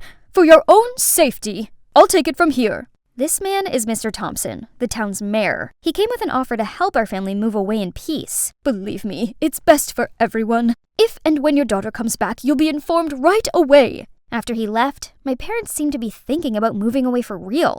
What's gotten into them? We didn't do anything wrong. Why do we have to leave? I'm not going anywhere. My parents might be weak, but I'm not. I'll wait for my sister here. She promised me she'd help me care for those poor creatures. She will be back. Achoo! What was that? It sounds like a guy's sneeze? Who's there? Show yourself. You idiot. Come out alone. Both of you. Now. Those two look familiar. Right, they're Meg and Nick, the infamous best friend duo in my school. It turns out they were curious about the strange phenomena happening at Meg's house too. They wanted to see if I was really using witchcraft to cause all that. We didn't expect to see you healing animals here. Why do you let people think you're a witch? They can call me a witch, an alien, or whatever. I don't care, as long as they leave me be. I hate it when people annoy me, which is what you two are doing now.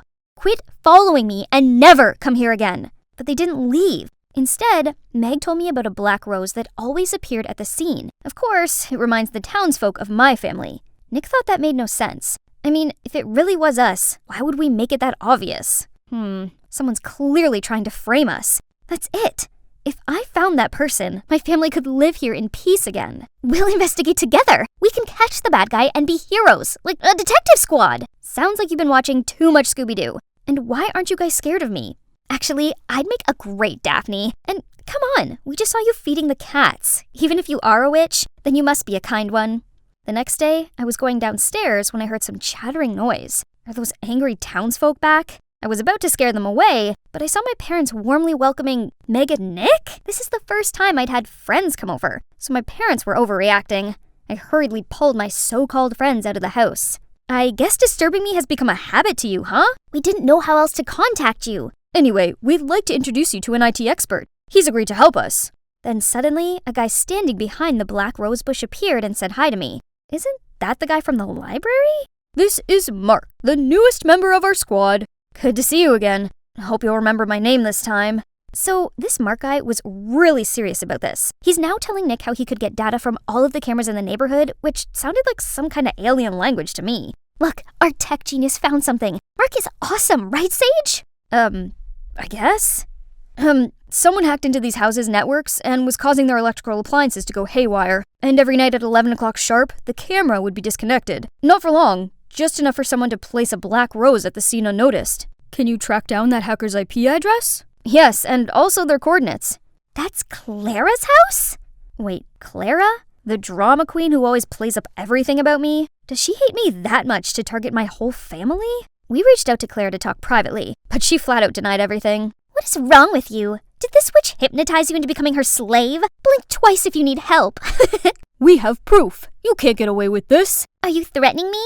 This is illegal. I will tell my father about this. You think you're a big deal just because your father is the mayor? Big enough for you to watch out. She's the mayor's daughter? What's with that smug attitude? Everyone in this school remembers how she embarrassed herself last year after Mark rejected her. You may not know this, but Mark is the most popular guy among the girls in our school. It doesn't matter. I'm not interested in those girls. You don't have to explain yourself to me. I don't even care. The atmosphere suddenly became weirdly awkward. Well, now the only way is to stalk Clara and catch her red-handed.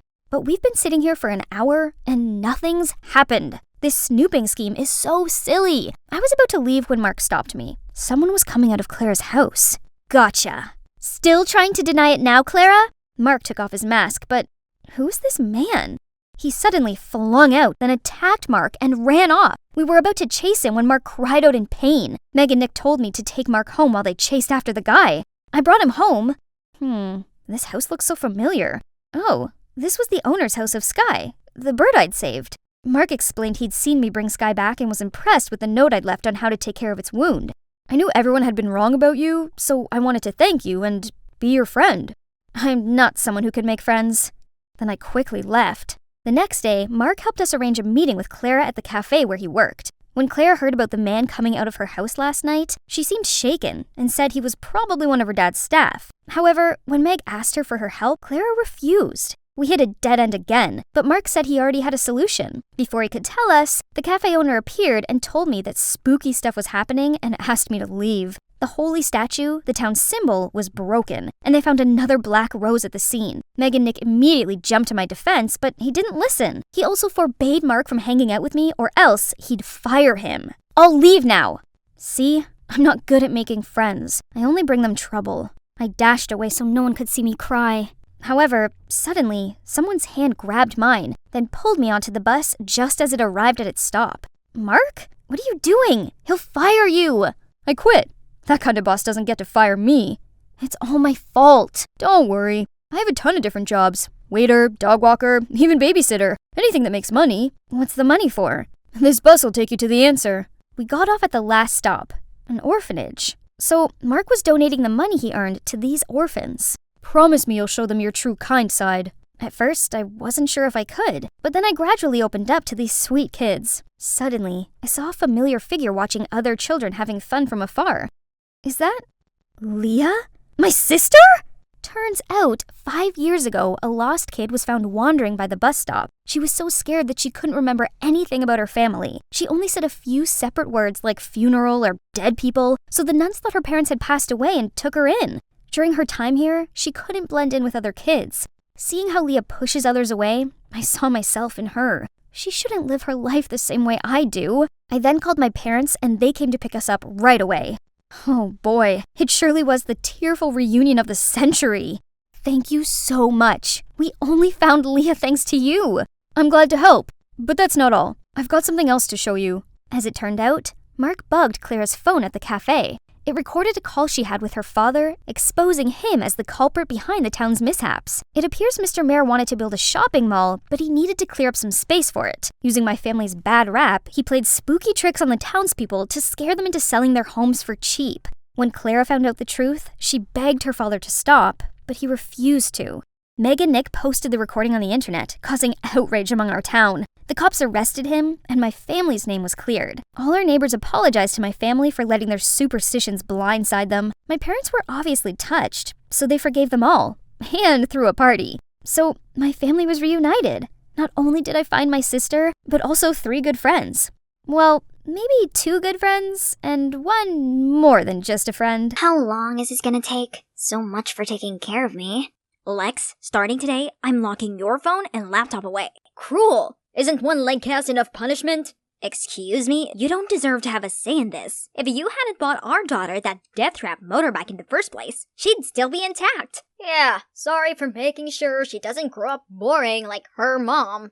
Yeah, another lecture on how irresponsible I was eventually turned into a quarrel between mom and dad instead. They stopped only when mom needed to leave for her business trip in Egypt. I'm done arguing with you. I have a flight to catch. I've got my eye on you, young lady.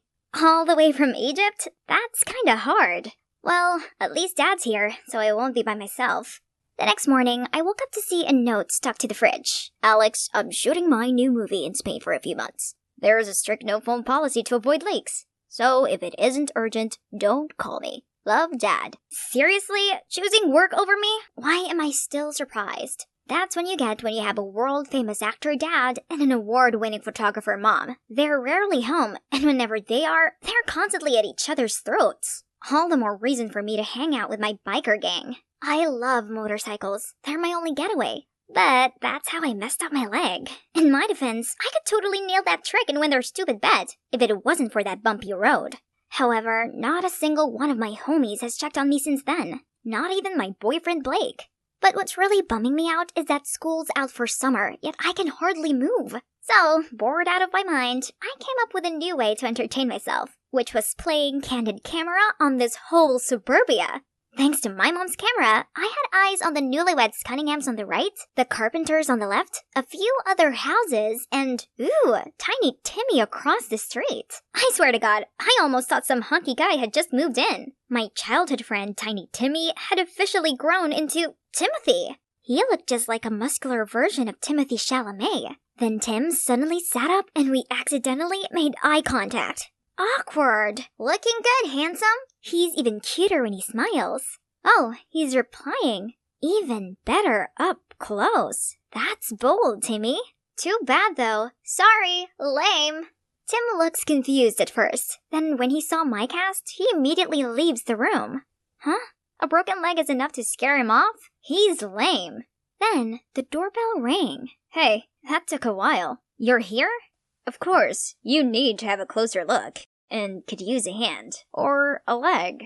Yeah, come help this damsel in distress. From then on, Tim came over every day to help me out around the house. He'd been really helpful and even tried riding my motorcycle so it didn't have to sit idle for too long. Other than that bulked-up body, he's still the friend I knew back in the day. We still had so much fun playing video games and watching movies together. You have to watch Bodies, Bodies, Bodies. It's nuts. Actually, I thought you might be into Lady Bird, Such a heartwarming coming-of-age story. Ew, no way. Timothy Chalamet is in it. Okay, sold. But how do you know that it'd sway me? I just do, like how I know you spy on me from time to time, which, by the way, is super creepy. Yeah, right. As if he didn't intentionally leave his blinds open while working out, Mr. Shy Guy. One day, as usual, me and Tim were hanging out, when suddenly my dear boyfriend Blake made a noisy entrance. Babe, you won't believe this. There's a racing tournament going on in the Upper West Side. You have to come. What's going on here? Sup?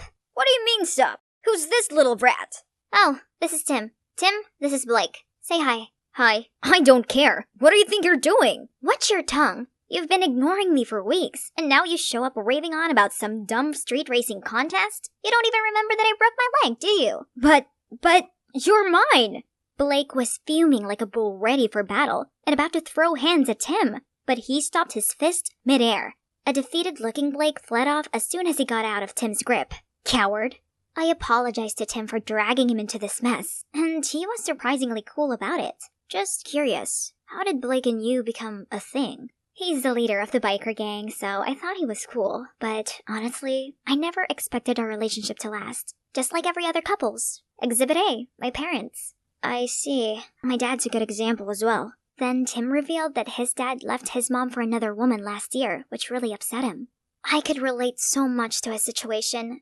Maybe being locked up at home wasn't so bad after all, since we had the chance to catch up on everything. But the following morning, when I was chilling in my room, something horrible caught my eye. Something blonde. It looked like she was returning a hoodie to Tim.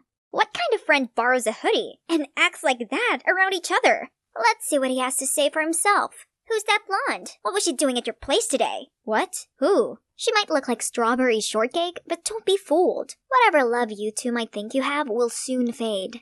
That sweetness will turn sour in no time. Tim just burst out laughing. What's so funny? What made you think so? You don't even know Annabelle. Don't believe me? See for yourself. I then showed him all of the secrets I'd uncovered in our seemingly quiet neighborhood.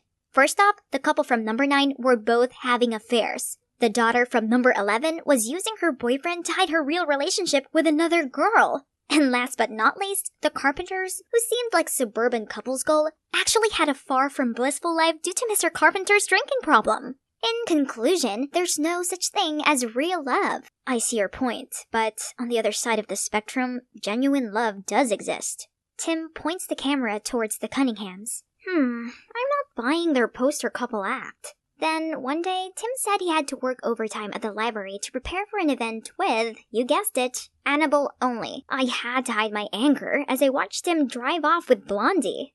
With nothing else to do, I decided to watch the Cunninghams. Geez, how could they seem so lovey-dovey all the time? I wanted to take my mind off of Tim, but the more I observed them, the more I thought about him with that Barbie. That's when I saw a book that Tim borrowed for me from the library. Looks like it's time to return it. I Ubered there, but there are many people here as well. Why did Tim say that the two of them would be here alone? Tim's face turned into this scream when he saw me. Didn't think I could get this far? Hi, don't mind me. I'm just here to return this. You should have just given it to me. Oh god, no. I can see that you're busy with Annabelle, isn't it? Yeah. How do you know my name? Oh, let's see. You remind me of that creepy doll who's also an absolute nightmare. Tim then immediately dragged me away. See? He's caring for me, not you, Annie. However, the fun was interrupted right away when I saw Blake outside. Time for you to pay. Tim immediately stood between Blake and me, but to our surprise, Blake signaled for his goons hiding close by to show themselves. Clearly outnumbered, I tried to stop the situation from getting worse. Let's be civilized here. We can sort this out without violence. You're right, babe. We can settle this with a bet. Whoever can do the trick that broke Lex's leg and top it off with the Akira slide can have her fair and square. The loser has to back down. First of all, I'm not some kind of trophy. Second of all, that stunt is incredibly dangerous. Right, Tim? Sounds worth it, though. Have both of you lost your minds? Tim went first, and even though he flunked it, he managed to land without a scratch, while Blake landed on his face. Of course, that fiasco got the whole gang so embarrassed, they scrammed immediately. But I was still so annoyed. Congratulations, you won absolutely nothing. Not that I didn't care about him, I just couldn't stand his recklessness anymore. The next day, I was woken up by a doorbell.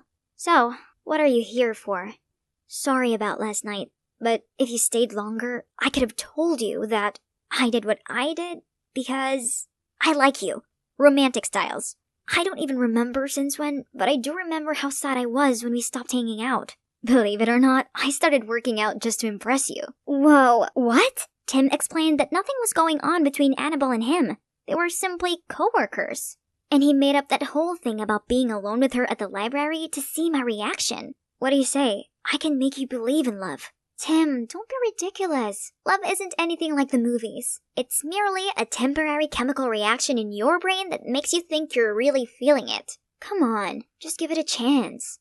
No, look at my parents, your father, all the families in this neighborhood. If you ask me, your feelings for me right now will fade, just like mine with Blake.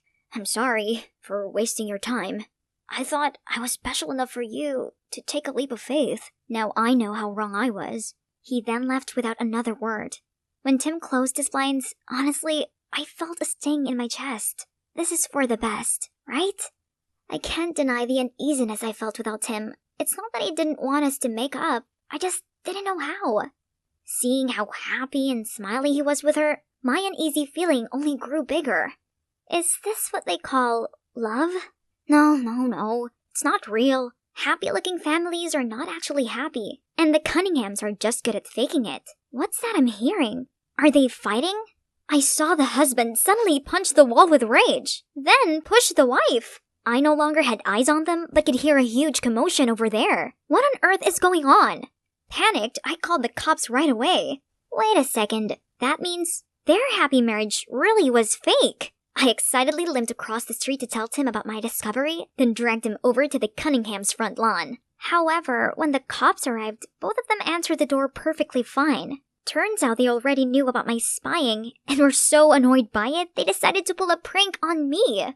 Great, my curious neighbors have also witnessed this whole humiliating ordeal. But the worst part was seeing the disappointment on Tim's face. You have to stop being so stubborn. Not every family is like yours. I couldn't say a word, not even when the cops gave me a warning. That night, I tossed and turned as Tim's words wiggled around my mind. Suddenly, something caught my attention. It's from Tim's house. Some flashlights were moving around.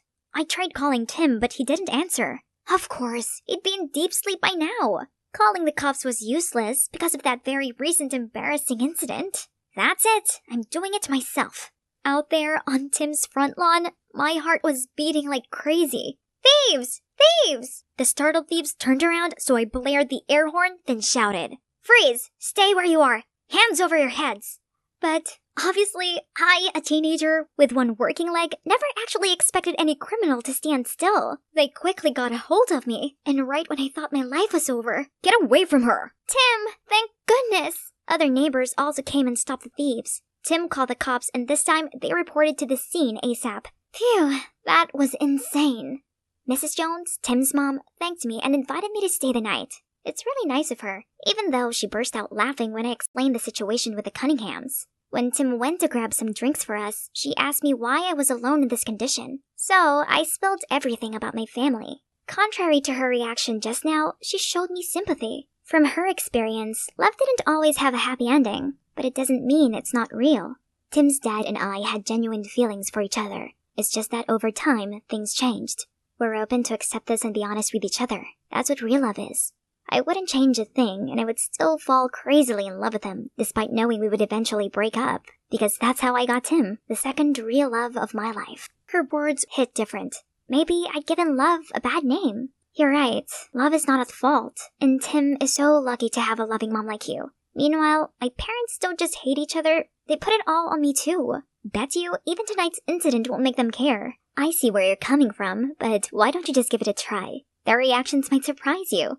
So I called them up, and guess what? They both sounded concerned on the phone and said they'd come home as soon as they could. See, I told you so. It's all right now. Timmy, please show Lex where she'll be sleeping. That was really brave of you. Being all heroic out there despite your whole situation. I wouldn't have risked my life if it wasn't for what? I'm all ears. For you. I'm sorry I overreacted. The thought of becoming a boring old couple who hate each other bugged me. But then I realized if we were together, we wouldn't have to be that. We could be like the Cunninghams. That doesn't sound too bad now, does it? I guess not. Next morning, I woke up to my parents' call. They actually kept their promise this time. My mom explained that she thought Dad was home to take care of me, while Dad absent-mindedly assumed Mom only left in a fit of anger and was going to return soon. So they really do care about me. They just have a terrible way of showing it. They stayed together, thinking it would be best for me. But the unending tension and bickering was eating us all up from the inside. This incident opened their eyes, so they agreed to have a peaceful divorce while still looking after me together. I'm finally free from the cast, but I actually feel even more liberated than before. Is this the power of my newfound belief in love? Is it because I've realized that love was around me all along? I'm not sure myself, but who cares? Alex and Timothy signing off. Hey guys, Private Davis here. Yep, Taylor Davis, the girl who secretly disguised herself as her twin brother to attend an all-boy military school. In the last part, I had to deal with my fair share of challenges, but having Tom and Henry, my two best pals by my side, made things way easier. But still, there were problems my two comrades couldn't help me with, such as this situation right now involving Ellis, finding out about my real identity. Not that I'm interested in your mess, but I need to find my brother Jacob. So let's make a deal. I'll keep your secret if you help me find him. What? How am I meant to find a guy I don't even know? To my surprise, Ellis then truthfully told me his story. Turns out, he came to this school for two reasons: to punish those who picked on Jacob and to find clues about his disappearance. Meanwhile, I coincidentally met this Jacob guy outside of school and found his dog tag, so I was the only lead he had for now. But could I really trust this guy? I mean, just look at what he did to Eric. If you don't want to do it, then I can go to the principal's office. Okay, so what? I found the dog tag while we snuck out to a local girls' school. That's all I know. If you spill my secret, I won't let you find your brother in peace either. So you better know a way to take me to that school. I'll pick the time to make a move, and you just try your best not to get caught. The next morning, I was walking to class as usual when I passed a bunch of guys huddled together, whispering something about me? Huh? Wait, did Ellis reveal my identity to everyone? Such a fraud! I ran to find him, but accidentally crashed into this boy called Finley. I helped him up as the whispers around us got even louder. Guess you're one of the alleged suspects too. Finley then told me that yesterday, someone discovered a box that looked just like a pack of candy in the bathroom, but inside were a bunch of tampons. So now the students thought there was either a pervert on campus or that one of us was secretly a girl. And according to them, anyone who never joined the public shower was suspicious. Oh no, what if they found out the tampons were mine? Guys, hot girl alert! Everyone immediately forgot about me and flocked to him. The buzz on campus was that an inspection officer was staying here for a few months, and he'd brought his beautiful daughter Ivy along with him. People said she looks like a fairy with this ethereal vibe. Just then the inspector, Ivy, and his group stepped into the hallway. I watched them all drool over her. Poof, please. Anyone would think they'd never seen a girl before. She walked past these silly boys with a smug smile, but as soon as she caught sight of me standing there unfazed, she froze to the spot and stared straight at me. What? Was I supposed to show off my smitten face too? Dad, I need someone to show me around school. Can I take him? What? Why me? I couldn't even say anything as the principal had already agreed. Come on, let's go. Oh, you're so muscular. Ew, gross. Later on, she shooed Henry and Tom out of the entertainment room just because she wanted to spend time alone with me. Another time, when we were about to do our cleaning duty, Ivy popped out of nowhere and asked me to go hang with her. She even stopped two guys passing by and did her whole fluttering eyelashes routine to persuade them to do my cleaning duties instead. Ivy, I appreciate your help, but we all have our chores to do. This isn't fair on the others. Don't you get it, Jack? I did all this because I want to be close to you. I like you. I think you'll be better suited to someone else. Then I ran out of there, leaving everyone behind stunned at my harsh rejection. For the next couple of days, Ivy was furious and looked at me like she wanted to tear me to pieces. And the whispers started circulating again. They said that refusing a girl as beautiful as Ivy meant that I must have not had any interest in girls. Or even worse, I probably was a girl myself, and I was the one who dropped the tampons in the bathroom. Gosh, this was bad. That night, as usual, I just stepped out of the communal bathroom after a late-night shower when someone suddenly dragged me into the equipment room. It was Ellis. What's going on? Just then, footsteps resounded from the hall. I held my breath as I anxiously waited for them to pass by. Phew, that was close. Turns out, that afternoon, Ellis heard the officers discussing security tightening, especially in the student communal bathroom area at night. So he waited for me outside and hid me just in time. He saved me. We tried to sneak through the new building close to our dorm, but unfortunately bumped into Ivy. What are you doing here? Trying to sneak out, huh? Officer! It's not what you think. Jack came here to confess his feelings to you, right? Jack? Oh, yes. I think I'm fond of you. Oh yeah? Then why did you refuse me the other day? He was just too insecure. I mean, you're quite the catch with your high-up dad, while he's just a private. But he can't ignore his feelings for you any longer, so... Ugh, cringe. But it worked, as Ivy looked so moved and lunged forward to hug me. Then I guess we officially became a couple? And as Ellis planned, the rumors about me being a girl were replaced with jealous gazes. Now Ivy followed me to every class, every break time. I barely had any time alone. This tactical combat course was my only chance to get away from her. We had to go to this warehouse to practice saving a mannequin captive. I was focusing on the mission, but still got caught by an enemy. Wait, it was Ellis? He seemed agitated and told me we needed to leave this Friday afternoon. As we were discussing how to sneak out of school, why do you need to meet up? We almost jumped out of our skin. Ivy! Why are you sneaking up on us? What did you hear? Just you asking my boyfriend out? Oh, I see what's going on here. You like Jack, don't you? Weirdly, Ellis seemed flustered. He was sweating and mumbling out nonsense. Was he that scared of Ivy? Suddenly, Ivy grabbed my collar, trying to kiss me? Panicked, I shoved her duck face away. Just in time, the siren went off, signaling the course was over, so I ran out of there. To avoid Ivy, the plan changed to early Friday morning. I had to fake an injury to get out of class. Ellis and I met up at the back door, jumped into the milk delivery truck, and let it take us to the local girls' school. When we arrived, I led him to the school entrance where I'd found Jacob's dog tag. We spoke to some students, but no one knew who Jacob was, and people started to stare at us as if we were creeps. We were about to give up when this woman approached us. Why are you looking for Jacob? You look exactly like him. Turned out she's Mrs. Walker, a teacher here, and she knows Jacob. Her husband found him dazed and injured at the edge of the woods and took him in. His health got better with time, but his happiness didn't. So when prom came, Mrs. Walker told Jacob to go and enjoy the night, hoping he'd feel better. But he returned early and was only invested in this dog tag he'd picked up from someone named Jack Davis, since that was also the name of Jacob's favorite drag queen who performed at big theaters. This incident then gave Jacob a push to take action. He always wanted to live with his true self, but he'd been lost along the way. So he decided to venture to find Jack Davis, the role model that might be the only one who could help him now. He had parted ways with the Walkers to go on this self-discovery journey not long ago. On the way back, Ellis and I stayed quiet. I didn't expect Jacob to know my twin brother. Should I tell Ellis that I might know where Jacob went? But I couldn't just lead him to my home to find his brother, as my parents didn't know I'd disguised as Jack and joined this all-boy military school. If they ever found out about this, I could kiss my soldier dreams goodbye.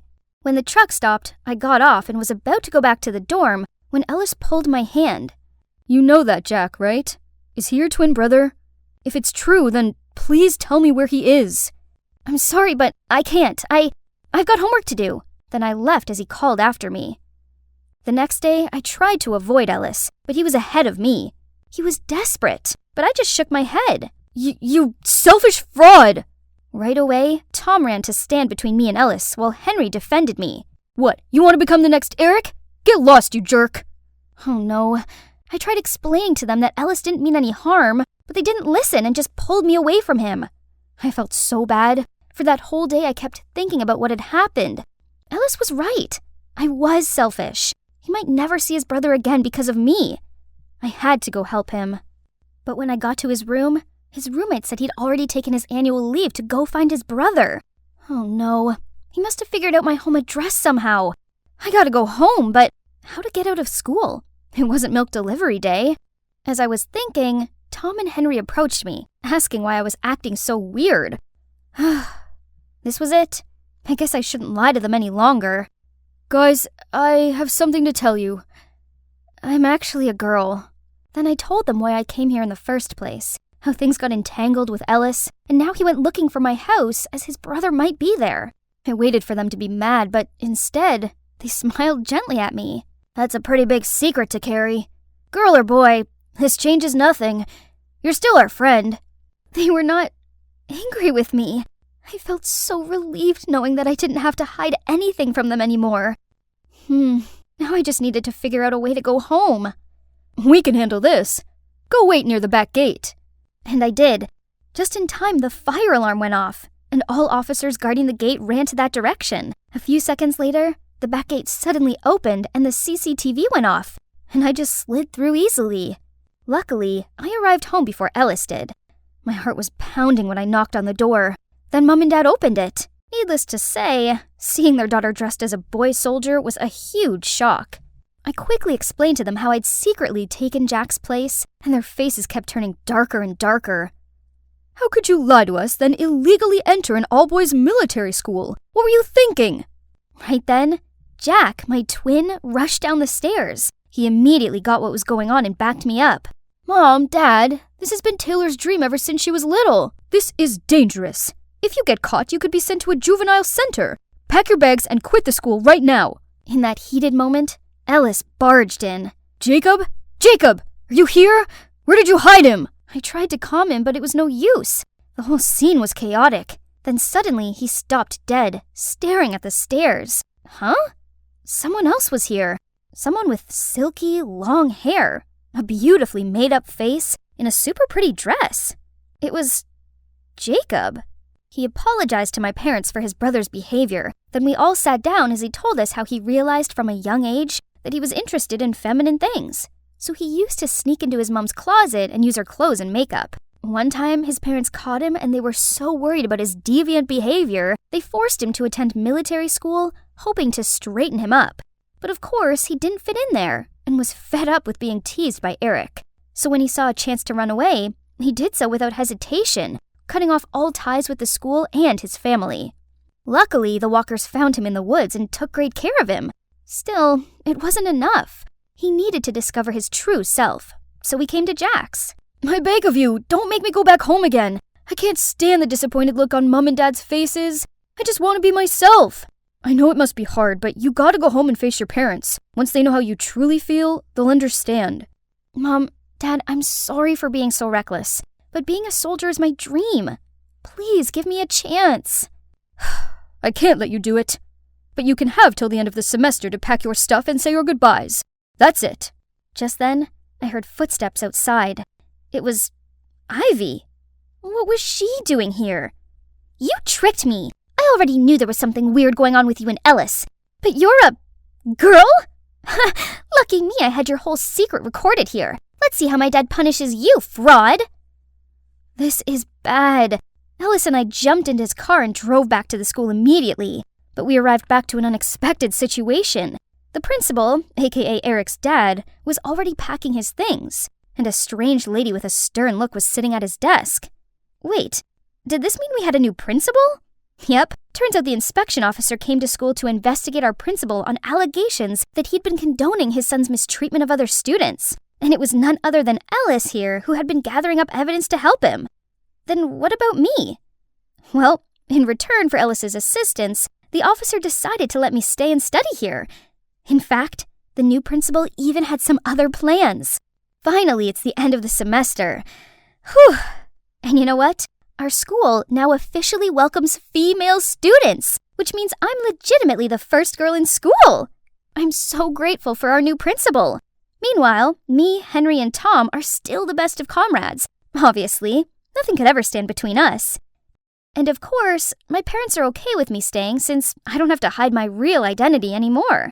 About Jacob, he actually listened to Jack's advice and went home to talk to his parents. They were shocked to see him like that, but as he poured his heart out to them, they decided to slowly accept the real him. As for his brother, Ellis, we went through a lot together, and now we're best friends. There might be some sparks between us, though, but I don't know. Let's just wait and— I was sitting at my usual spot in the common room during break time, coding of course, eyes glued to my MacBook Pro when suddenly, Evelyn, my best friend, barged in and ran straight over to a group of girls. Here she goes again. Guys, I've got big news. You all know Helen, right? The cheerleader? Kay. She has a huge crush on Dean, so she went to the locker and it said yes. Now guess what? I just saw them in the hallway kissing! Ha! These gossip vultures will believe anything. Confused? Let me wrap it up for you. They were talking about this mysterious locker, situated in the school's back alley. The creepy part was, it could actually speak and foretell your future love partner. For it to work, you had to visit the locker between 6 and 7 p.m. Tap on it exactly 3 times and say the spell. Roses are red, violets are blue, in a world of love, just we two. Then, ask it if you and your crush are compatible. If the locker said yes, then congratulations. But if no, then too bad. This proves it. The locker must have some sort of prophecy power. Of course, duh. You know why? 'Cause it's possessed by a lovelorn spirit. Oh boy. If only these naive kids knew the truth. The mystical locker that they so worshipped was actually a product of advanced IT, of which the mastermind was moi. Didn't see that coming, did you? I'm Karina, by the way, but people like to call me Robot Girl 'cause I'm a super proud tech genius. But kids my age didn't appreciate my talents as they only seemed to care about love. Especially Alicia over there. She despised IT and presumed that anyone into it was a stone-cold machine who'd never ever had a relationship. So, being the tech whiz that I am, I had to come up with a brilliant plan to prove her wrong. I spent every bit of spare time I had coding. I hacked into the school system to collect students' infos, such as their star signs, blood type, hobbies, and career orientation. Then, I used this as a database to create a love compatibility calculator. And just like that, my first brainchild was born. Easy peasy. Using it was simple. All I had to do was insert the 2 names and it'd show me a yes or a no. Knowing how much my peers buy into the whole spiritual stuff, I devised my locker plan. I found this rusty locker at the dead-end alley behind our school, superglued a walkie-talkie inside, locked it well. Then, with the other walkie-talkie in hand, I stayed in the school equipment room, which is convenient enough to be on the other side of the wall.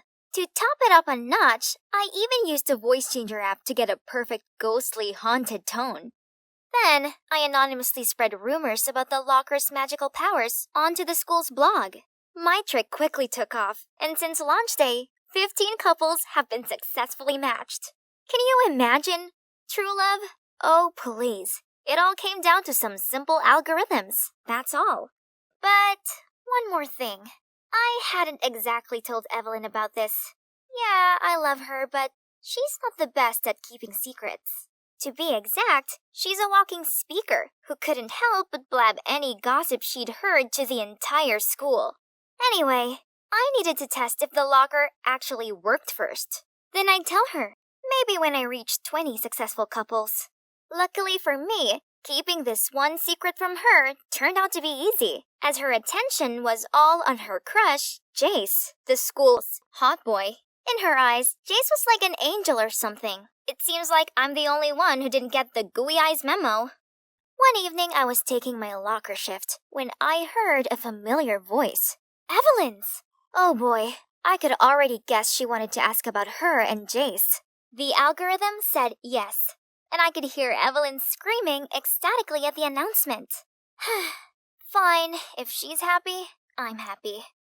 But it didn't last long, as an hour later, just as I was about to leave, more footsteps came towards the locker, and I heard a knock on it. Roses are red, violets are blue. Hold on. Jace? What was he doing out here? Can I become a couple with Karina? What? No way! Had something hit his head? I immediately said no. No calculator needed for that. He stayed silent at first, but then asked again if I'd be his girlfriend. The answer was still no. He asked the locker again and again, but no. Jeez, what's with this guy? The next day at school, I noticed Evelyn's wearing her lucky lilac dress. Oh no, was she going to confess to Jace? I had to stop this. Hey, I have an emergency thingy. You need to come with me. Karina, what are you doing? But it was too late as Jace was approaching us. Hey, what are you playing? Tug of war? Oh, I think you messed up your hair. Here, let me. Jeez, he wasn't necessarily close. And the worst part was that Evelyn just witnessed the whole thing. Right at that moment, the bell rang and she left for class. Jace, this idiot! The locker said no already, and there he went, messing it all up. Now, I had to wait till the end of class to explain things to Evelyn. But things weren't that easy, as every time I tried to approach her, she gave me this flustered look, then hurried away. One time, I managed to reach her, but then, yep, you guessed it, shameless Jace showed up and ruined the conversation. Gosh, this leech wouldn't quit bothering me. In math class, he asked the teacher to let him change from Evelyn's group to mine, 'cause he suddenly wanted me to tutor him. The worst part was, the more I tried to ignore him, the more interested in me he seemed to get. Until one day, as I was running away from him, I bumped into someone. It was the school's head boy, Killian. Oh man, I was sure I was in trouble, but... Can you see her bothering her? Quit it already. Did Killian just defend me? But, uh-oh, that sure made Jace mad. It's none of your business. Excuse me, this is a library, not a theater club. Keep quiet or out. Phew, thank God I got out of there. But, come to think of it, that was a strange thing for the normally stern-faced Killian to do. Whatever. I don't have time to think about this right now. So far, the locker had predicted 19 couples successfully. I just needed one more match, then I could proudly make my invention public, and voila! My app would change the whole world's dating scene. Here it is, my 20th client.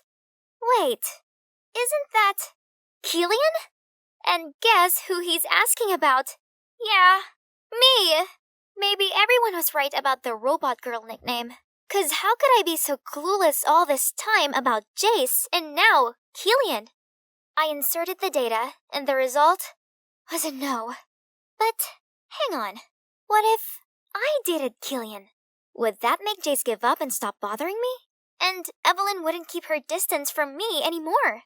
It's settled. The locker pronounced yes. Monday morning, I was in the study hall, working on the math group project with Jace, when a note was passed to me. Hey, I know this is a bit sudden, but would you like to go out with me? Saturday 3 p.m.? Killian. I took a peek at him and saw him smiling for the first time ever. Okay, I was about to write my answer when Jay snatched the note, read it, then stared straight at Killian. You, me, outside. What was he gonna do now? I sneakily followed them to the hallway, but Evelyn appeared right behind me and signaled me to shush. That was when I heard Jace asking what was going on between me and Killian. Nothing really. Only the infamous love locker foretold Karina and I would be together. Jace was too stunned to speak as he turned purple with rage. So there's nothing going on between you and Jace? Of course not. I've been trying to tell you that this whole time. You've heard everything? Sorry, I didn't mean to. So, what do you think about the date? Sure. I'd love to. I could see Jace's boiled over from behind, but what could he do other than bear his grudge and storm off? Problem solved. Saturday arrived and Killian picked me up for our date. He even asked for my parents' approval, then opened the car door for me like a true gentleman. To be honest, I was kinda nervous, but he was so good at comforting me. He then took me to the super cool ice cream drive-thru, and coincidentally, we picked the same flavor, butter pecan. Before I noticed, I'd felt so comfortable around him already. And you know what the best part was? Our last stop was a planetarium. We sat side by side beneath the glistening star-filled sky. Whoa. This date was much more than I expected. I got to see this whole new side of him, one that is so warm and caring. Being with him, made me feel good. Maybe the algorithms weren't quite accurate, right? It did say Killian and I would never be a couple, but what I was feeling then proved otherwise. I was still lost in thoughts when my alarm suddenly went off. 5:15 already? Right, I'd gotta get to the locker and change the walkie-talkie's battery. So I quickly said goodbye to Killian, then ran to the alley. As I was opening the locker to get the walkie-talkie out, Karina?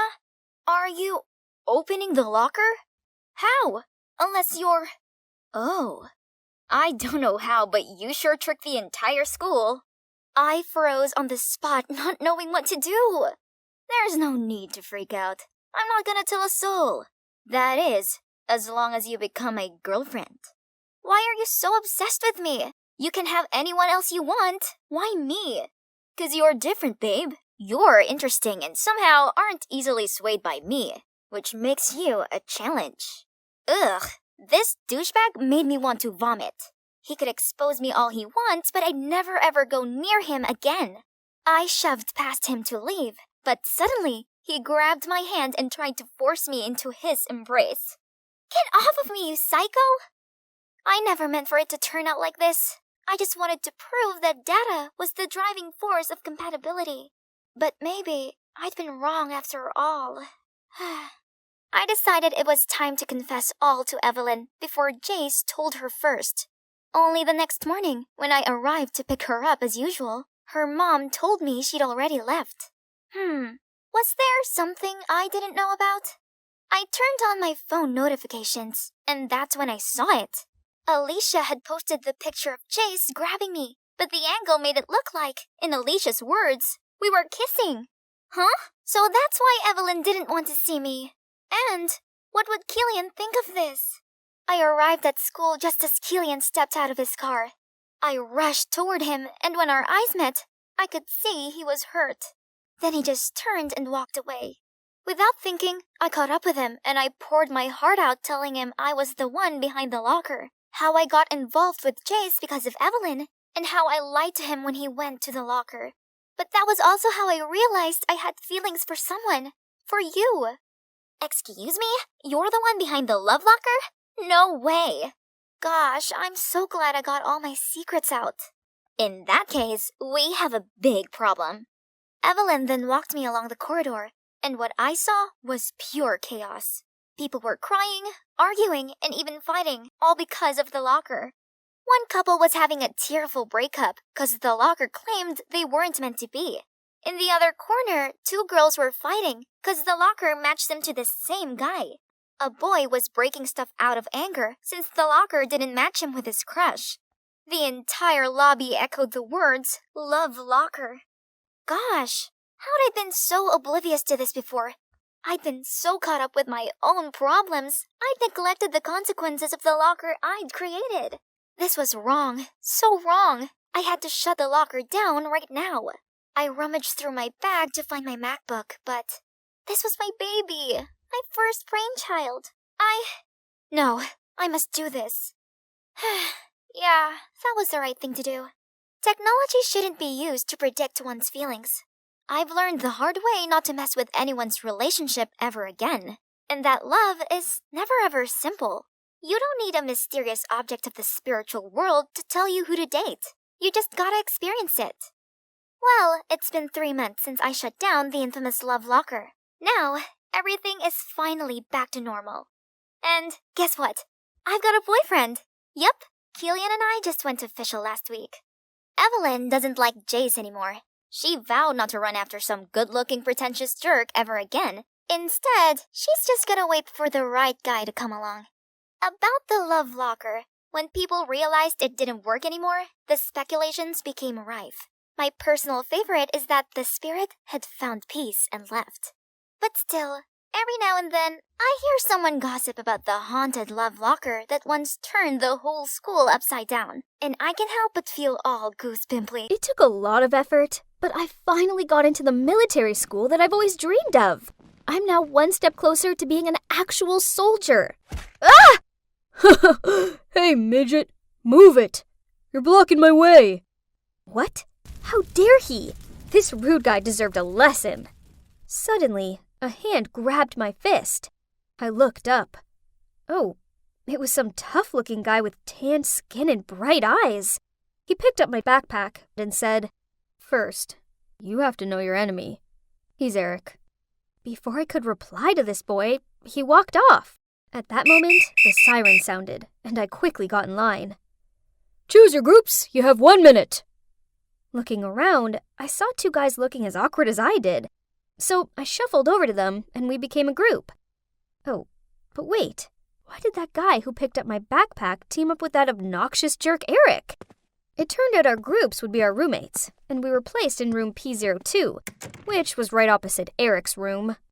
My roomies are Tom, who was forced here due to his family's military background, and Henry, a notorious playboy who was sent here by his father to stop his opulent ways and learn how to lead a disciplined life. What about me? Well, I'm a girl. My disguise is awesome, right?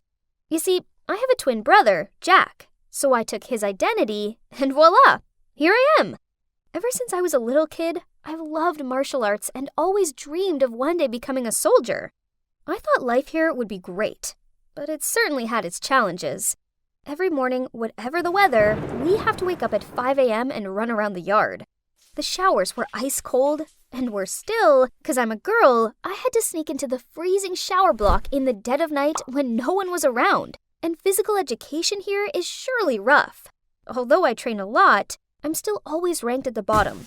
I also struggle to finish the massive meal portions here. Not only do we have to work out loads, but our chores are also endless. Cooking, gardening, ironing, helping out with constructions. I was a novice at these things, so I was super clumsy and messed them up. Luckily, I always had Tom and Henry on my side. Tom is a nerd, and although he doesn't like studying here, his grades are top of the class, and he gives me the answers to the questions I don't know. As for Henry, he gets top grades in PE class, and even though he teases me a lot, he's the one who protects me from Eric. Speaking of Eric, he's a jerk who teases weaker students in school. But he gets away with it for one simple reason. His dad's in charge. And as for that boy that warned me on my first day, yeah, turns out he's called Ellis. I can't quite work him out, even though he often hangs out with Eric and participates in his meaningless dumb pranks. One time, after Eric knocked a younger kid over, I saw Ellis go back and check he was okay. Friend or foe? Who knows? Today we have Taekwondo class. Perfect. I quickly challenged a smug-looking Eric. Too bad he doesn't know I have a black belt. Ha! And as I predicted, I kicked his butt in just 3 moves. K.O. I walked over to my two fellows with a big triumphant smile on my face when Henry suddenly rushed forward and pushed Eric down. Turns out he was sneaking up on me from behind. Nice try, coward. But sorry, dude. We 3 always have each other's back. We were laughing about Eric's defeat when the lunch bell went. But, oh no, the room was locked from the outside. Eric has to be behind this. No worries, the food here sucks anyway, Tom said while pulling a bunch of food out from under his bed. Again, Tom? You've already been punished twice this week for sneaking food in here. Suddenly there were noises outside. I went closer to the door to listen when it burst open. And in stepped an officer. I stepped into the corridor to see everybody was gathered around whispering, while Eric was on the ground, looking pale like he'd just seen a ghost. Oh my god.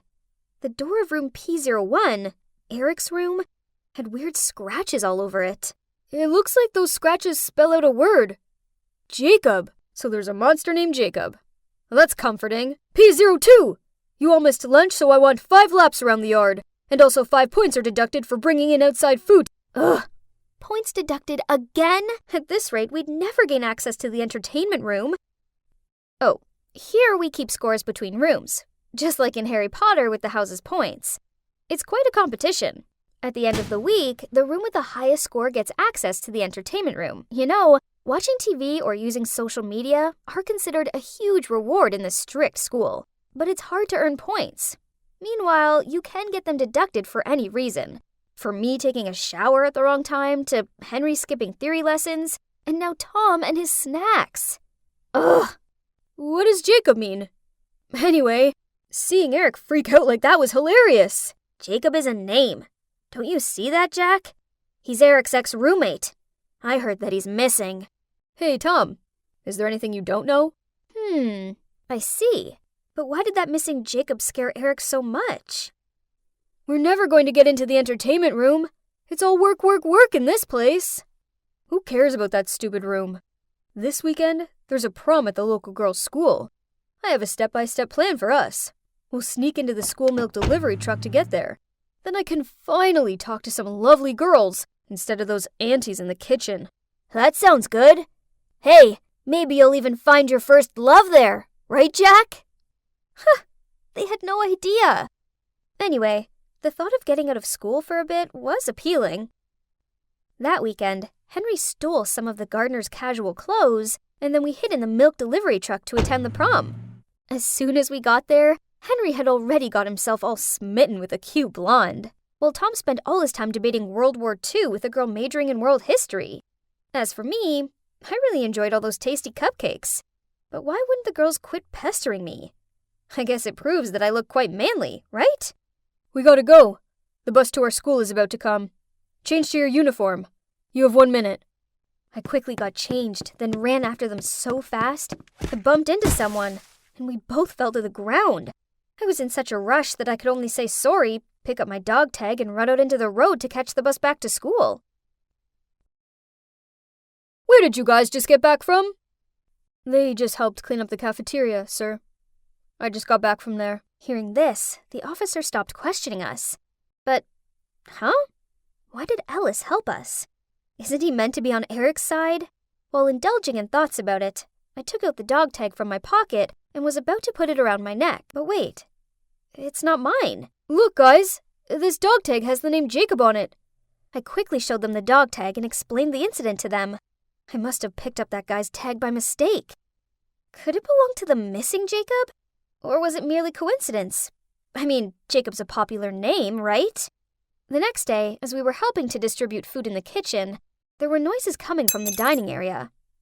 As soon as I went out, I saw Eric sitting on the floor, shivering in fear. Next to him was his bowl of soup splattered everywhere. At first, I thought he was playing some tricks to get us to clean up. But no, looking at the way he ran out of the cafeteria in panic, something must have happened. I bent down to pick up the bowl. Oh my God. And it was a dog tag with Jacob's name on it. But the dog tag I took by mistake yesterday is still in my pocket. What's going on? Eric was so preoccupied with the Jacob stuff, he didn't have time to taunt us, so our room got the highest score for the first time, which means we would finally get to experience the entertainment room. But as soon as we reached the lobby of the utility area, something didn't feel right. A bunch of kids were buzzing in front of the entertainment room where the hazy smoke was coming from. Thinking there was a fire, we rushed to put it out. But no, it was only a smoke bomb. Inside the entertainment room, Eric and his friends were fainting. People splashed water on his face, but as soon as he woke up and saw the words Jacob burned black on the wall, he blacked out again. Huh? Who did this? Was it Jacob? Was he not missing after all? Today we have PE, but I'm on my period, so I made up an excuse to go to the school's infirmary instead. On the way, I happened to see Eric with his group of friends. I think Jacob's spirit is back to take revenge on me. You know, that time? I locked him in the old warehouse and he just disappeared without a trace since then. Is it possible that he was... Stop talking nonsense. Maybe someone who knows what happened in the past wants to mess with you. I even took his clothes away. Oh God, he would surely want to haunt me. Oh my gosh, it all made sense now. Suddenly a large hand muffled me, then dragged me away. You better shut your mouth and keep this a secret. It was Ellis, Eric's sidekick. What a faithful servant. What if I don't? Especially since I met Jacob. What did you just say? You don't believe it? Here, I bumped into someone, and he dropped this dog tag. As for the one in Eric's soup bowl, I think it's just a fake. Ellis trembled as he took the tag from my hand and quickly left. Was he going to snitch on Eric or something? That night, while I was having dinner, Eric was back to jerk mode again, and he dumped his leftovers on my tray. The two sides clashed, and we all ended up with an hour's detention. The punishment sucked. They locked each of us in a tiny room containing one chair and left us to think about our wrongdoings for a whole hour. The next morning, the officer knocking on the door woke us up. Eric was missing, and we were the #1 suspects. This was ridiculous. What did his disappearance have to do with us? I told Henry and Tom about the other day when I overheard Eric and his friends. So Eric teased Jacob, so now he'd returned for vengeance? Feeling suspicious, we snuck into the school's abandoned warehouse. Yep, there was Eric all tied up and with a rag in his mouth. It's Jacob! His spirit has returned! He wants to harm me! Help me! Huh! Look at that arrogant Eric being all scaredy-cat. Call me Captain. No. Call me Father. Then I'll let you go. Tom and Henry burst out laughing. But Eric just stammered and then everything started to go blurry. Then I must have blacked out. When the three of us groggily came round, we saw that the only thing left there of Eric's was his uniform. As soon as we got back to school, we heard from the others about how Eric had appeared in just his tighty-whitey. Everyone gloated to see the overbearing Eric lose his face. From now on, he wouldn't dare tease anyone again. But this was the exact same way Eric used to pick on Jacob. So, Jacob did this? Was he back? Actually, I already knew who was behind all this. You dropped this at the warehouse, right? Ellis looked at me surprised and asked how I knew. We actually snuck into the main office to find information about Jacob before we got to the warehouse. And as soon as I saw his picture, I knew right away there was some sort of close connection between Ellis and Jacob. Call it twin senses. It turns out that Jacob was Ellis's brother. During his time at this school, Eric made his life a misery. But everything was kept a secret because Eric's the principal's son. So, Ellis enrolled at this school to get answers. Ellis took the dog tag back and handed over a picture of me with my twin brother. And this must be yours. I picked it up on the first day of school when you dropped your backpack. You remember? Oh my God. Was this for real? I snatched the photo and quickly put it away when I saw an officer approaching. We should get to know each other better, right? Since we both know each other's secrets. Whatever. Anyway, I don't hate Ellis.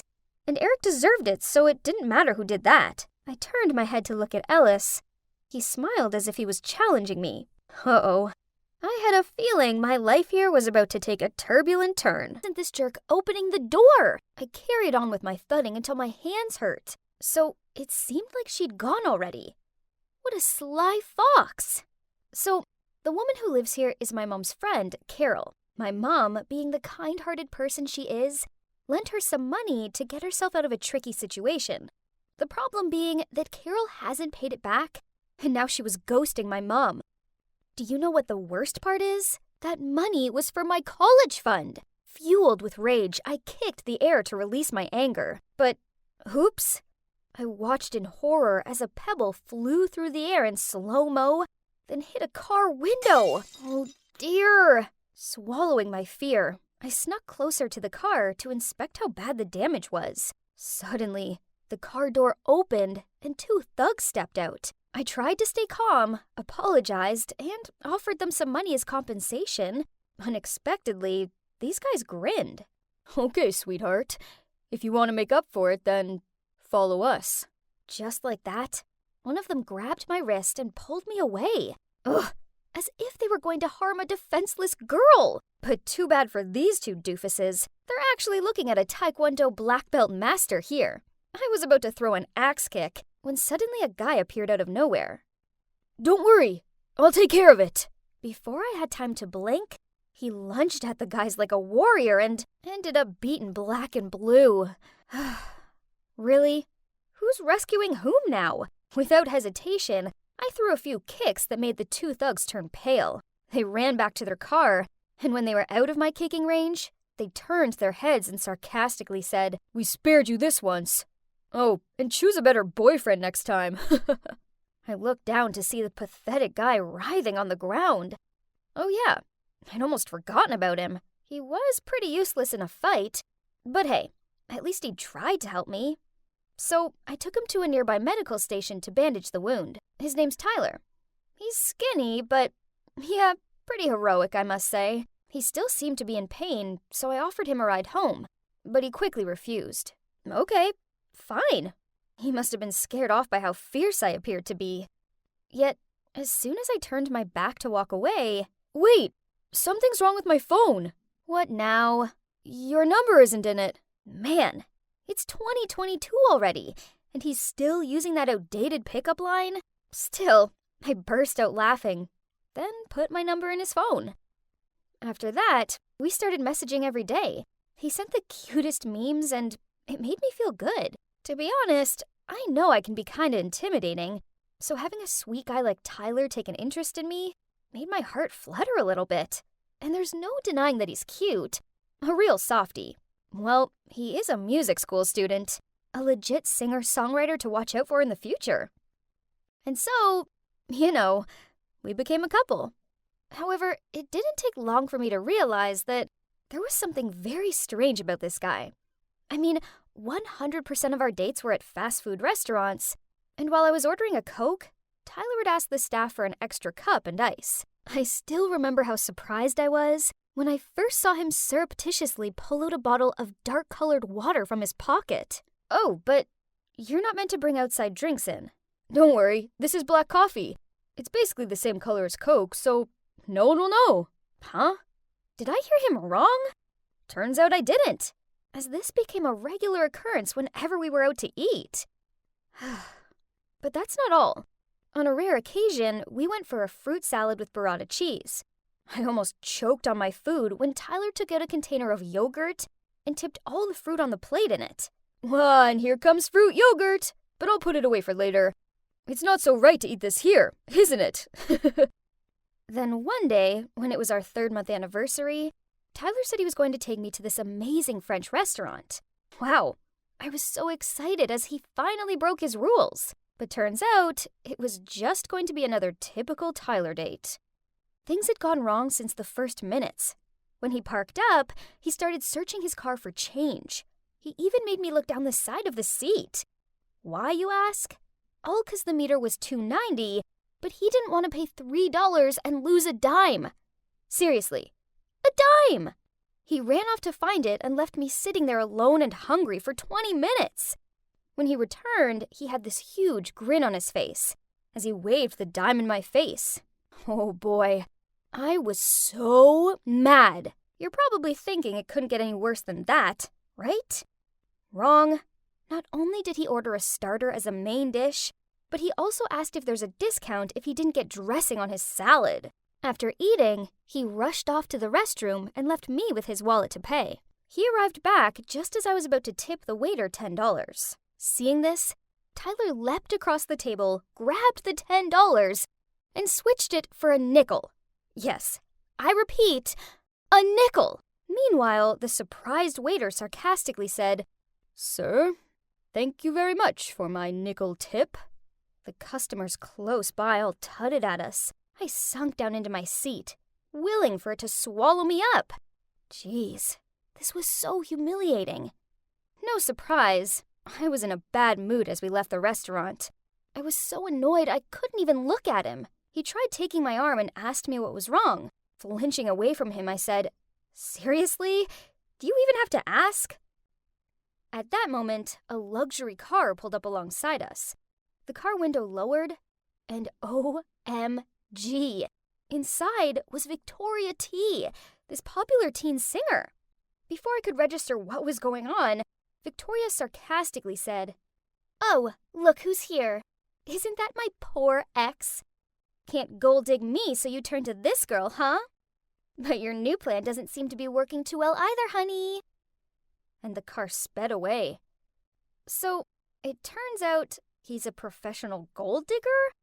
I mean, he hadn't actually asked me for any money, but there's no denying he was stingy.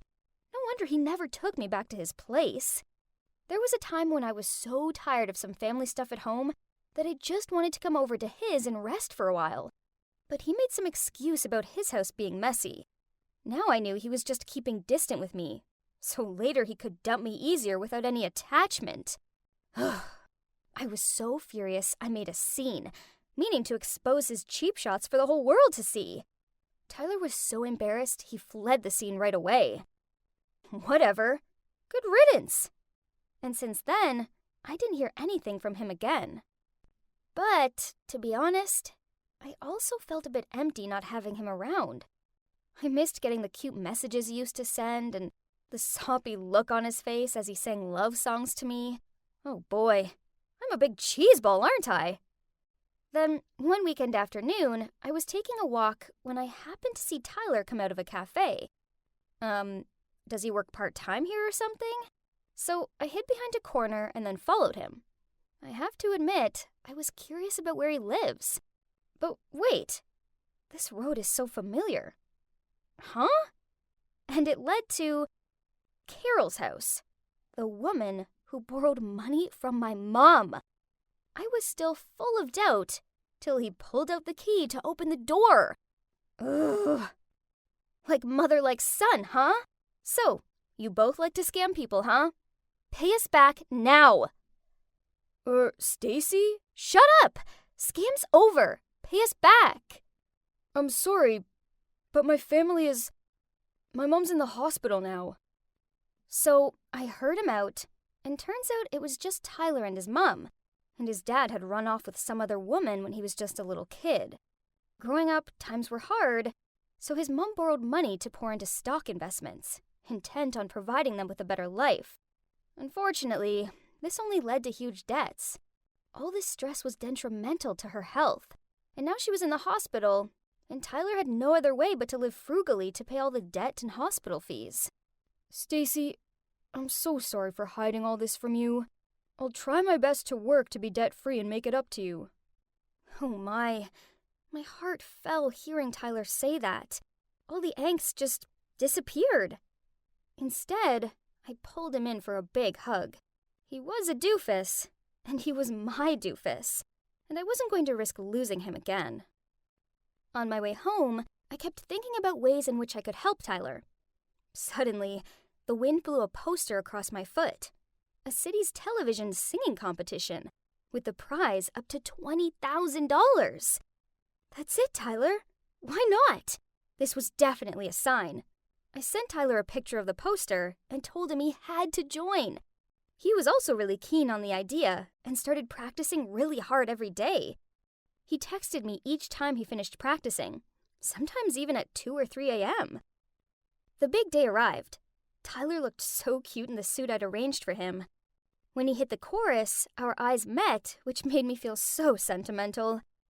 But out of nowhere, Victoria got up on stage, snatched the mic from his hand, and said, "My apologies to the audience, but I have to expose this person. He and his mom manipulated people into giving them thousands of dollars, then never paid them back. This kind of man doesn't deserve to be here on the stage. He'll stain the whole competition." Vic, I appreciate your feelings for me, but I already have the one whom I want to protect. I wish you could find someone good for you and better than me. Ladies and gentlemen, it's true that my family is in debt, but we do not and never run away from this. No matter how tough our lives are, I still live true to my conscience and my passion for music. I came here with a pleasant and carefree attitude, so I don't care what people say about me. I just want to give all of myself to music and the audience. Thank you. And now, I'll carry on with the performance. And then, he started singing the song he wrote for me. At that moment, the music nerd was no longer there. Instead, there was a man with incredible inner power. I'm so proud of you, Tyler. Guess what happened next? Tyler won the first prize. I was bursting with pride. Then he immediately came to my house to give my mom the money. Huh? Please take it. Thank you for helping my mom when she had a hard time. Please find it in your heart to forgive her. She's sick and could use a good friend. Oh, but the thing is... So, turns out, Tyler's mom didn't borrow my college fund money. The two moms talked each other into stock investments. When they lost it, my mom didn't dare to tell my dad and me what she'd done, so she fabricated the whole lending money story. Ugh, Mom. Unacceptable. After that, the three of us went to visit Tyler's mom at the hospital and gave her the prize money to pay off her debts. She burst into tears. Then the two moms hugged and apologized for being so stupid that their kids had to deal with the consequences. Crazy, huh? But you know what? Thanks to all this drama, I found the one who was also the debtor of my life.